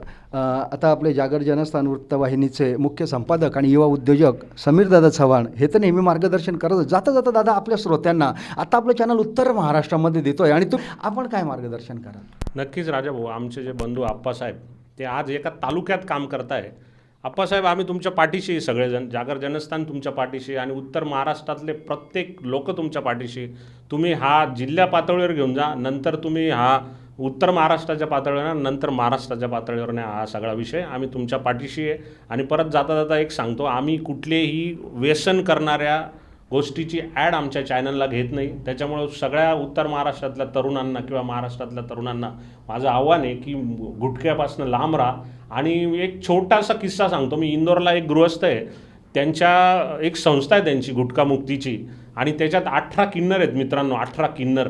आणि ते आधी लोकांना निवेदन देतात की तुम्ही गुटखा बंद करा. ते जर म्हटले की ठीक आहे, जा तुला काय करायचं, आम्ही बंद नाही करत, तर ते जे किन्नर आहेत त्या संस्थेत ते किन्नर काम करतात आणि ते किन्नर त्याच्या घराखाली जाऊन त्याच्या नावाने आरोळ्या मारता आणि त्याच्या नावाने टाळ्या ठोकता. विचार करा मित्रांनो, जर अशी संस्था जर आमच्या आप्पासाहेबांनी तसे लोक घेऊन जर मार्गात आणली तर बघा तुम्हाला सळके पोळा करून सोडतील ते. त्याच्यामुळे ही विनंती आहे की इंदोरचे जे किन्नर लोकांची जी संस्था आहे ती आम्हाला उत्तर महाराष्ट्रात आणायला भाग पाडू नका. खरं आहे दादा, कारण आपली युवा शक्ती वाचवायची असेल, तिचं रक्त जसं सळसळतं ठेवायचं असेल, महाराष्ट्राची प्रगती करायची असेल तर काही कठोर निर्णय आपल्याला घ्यावेच लागतील. पण या माध्यमातून तुम्ही सगळेजण या ठिकाणी आलात. अनिल दादा आलेत, प्रमोद आप्पा आलेत आणि समीरदादासुद्धा वेळात वेळ काढून या चर्चेमध्ये सामील झालेत. आपल्या सगळ्यांचं मी या ठिकाणी आभार मानतो आणि थांबतो. बघत राहा जागर जनस्थानचा जागर कट्टा. जाहीर नोटीस. टायटल व्हेरिफिकेशन करता खरेदी करिताचे व्यवहार कामी तमाम लोकांस कळवण्यात येते की मिळकतीचं वर्णन नाशिक महानगरपालिका हद्दीतील रहिवासी विभागात दर्शवलेली सावरकर नगर या नावाने ओळखल्या जाणाऱ्या रहिवासी विभागातील मौजे नाशिक येथील सर्वे नंबर 704/2/12/7/12/13/4/9 पै यासी क्षेत्र 167.16 चौरस मीटर यासी फायनल प्लॉट नंबर 432 यासी सर्वे नंबर 7440 यावर नाशिक महानगरपालिका नाशिक यांच्याकडील मंजूर बिल्डिंग प्लॅन प्रमाणे वाढीव बंगल्याचे अंदाजे क्षेत्र 125.856 चौरस मीटर बिल्डअप वर वर्णन केलेली प्लॉट व त्यावरील बंगला मिळकत ही श्री अरुण धोंडू वाघ, श्री हर्षल अरुण वाघ, सौ अंजली लक्ष्मण बडे, सौ अनिता सोमनाथ चानप, सौ अर्चना प्रवीण आव्हाड, सौ अनुपम हर्षल वाघ यांचे वारसा हक्कानं मालकीच्या आशा असून सदर मिळकत त्यांच्या प्रत्यक्ष कब्जे वहिवाटीत व उपभोगात अशी आहे. सदर मिळकतीबाबत आमचे पक्षकारांनी त्याचबरोबर व्यवहार निश्चित केलाय. तसेच या कामी आमचे पक्षकाराकडून मिळकतीचे मालक यासी विसारीची रक्कम स्वीकारली आहे. सदर प्लॉट व त्यावरील बंगला मिळकतीवर NKGS बँक या कर्जाचा रकमेपोटी बोजा असून त्या व्यतिरिक्त सदर प्लॉट व त्यावरील बंगला मिळकत ही निर्भेद व बिनबोजाची असून सदर प्लॉट व त्यावरील बंगला मिळकतीवर नमूद इसमांशिवाय अन्य कोणाचाही हक्क व अधिकार नाही असे त्यांनी खात्रीपूर्वक सांगितले असले तरी सदर मिळकतीत अन्य कोणाचाही कुठल्याही प्रकारचा हक्क अगर हितसंबंध असल्यास सदर नोटीस प्रसिद्ध झाल्यापासून 10 दिवसाच्या आत आमचे कार्यालय सक्षम येऊन साक्षांकित कागदपत्रांनिशी लेखी हरकती नोंदवाव्यात. तसेच वर्तमानपत्रात परस्पर प्रसिद्ध केलेल्या हरकतीचा विचार केला जाणार नाही याची नोंद घ्यावी. सदरची नोटीस प्लॉट व त्यावरील बंगला मिळकतीचे खरेदी खताचे व्यवहार कामी व टायटल व्हेरिफिकेशन कामी प्रसिद्ध केली आहे. कळावे ही जाहीर नोटीस दिनांक 5/10/2020 आमचे मार्फत प्रसिद्ध सही श्री कृष्णराव बाबूराव दळवी व Rohan Krishnarao Dalvi advocate, chamber number 413, building number 1, Maruti chambers, जिल्हा न्यायालय आवार, नाशिक. 2. निवास flat number 5, Sugandh society, Pandit colony, Gangapur road, Nashik. संपर्क 8308599772.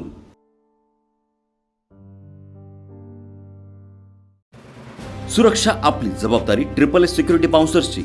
आम्ही पुरवतो कॉर्पोरेट सेवा, औद्योगिक सेवा, वित्तीय संस्था, सुरक्षेसह अंगरक्षक, सशस्त्र रक्षक पुरवणारी विश्वासार्ह संस्था, back team support, well disciplinary uniform staff, train वायझरी युनिट. मुख्य कार्यालय 4 अंबिका अपार्टमेंट, साधू वासवानी मार्ग, होलाराम कॉलनी, नाशिक. 422-002. दूरध्वनी 0253 231 5052. गणेश 7218 65600.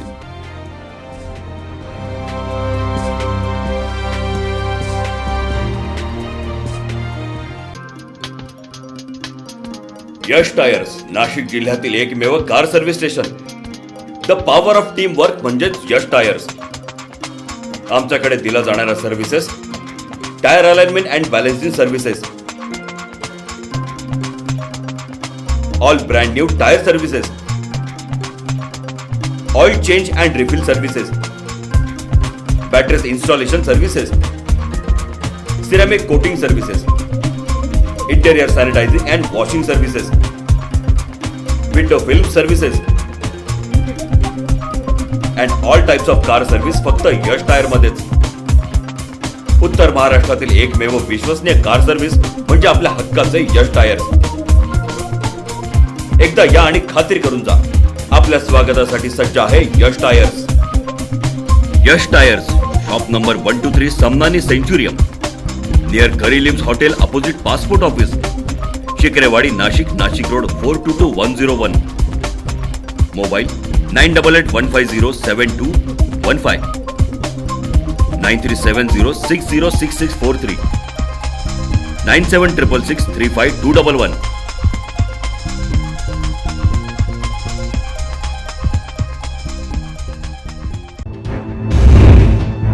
जागर जनस्थान मीडिया, उत्तर महाराष्ट्रातील एक अग्रगण्य वृत्तवाहिनी, वृत्तपत्र आपल्या सेवेत. सांस्कृतिक, शैक्षणिक, सहकार, कृषी, कला, क्रीडा सर्वच क्षेत्रातील घटकांचा न्याय हक्कासाठी, जनजागृतीसाठी आम्ही घेऊन येत आहोत जागर जनस्थान ही आपल्या हक्काची वृत्तवाहिनी, वृत्तपत्र. Social media, print media, electronic media अशा सर्व माध्यमातून पोहोचवणार सर्वसामान्यांचा आवाज. उत्तर महाराष्ट्रातील जनतेच्या हक्काची एकमेव वृत्तवाहिनी जागर जनस्थान. जागर जनतेचा, जनतेसाठी सर्वसामान्यांच्या हक्काचा आवाज, जागर जनस्थान.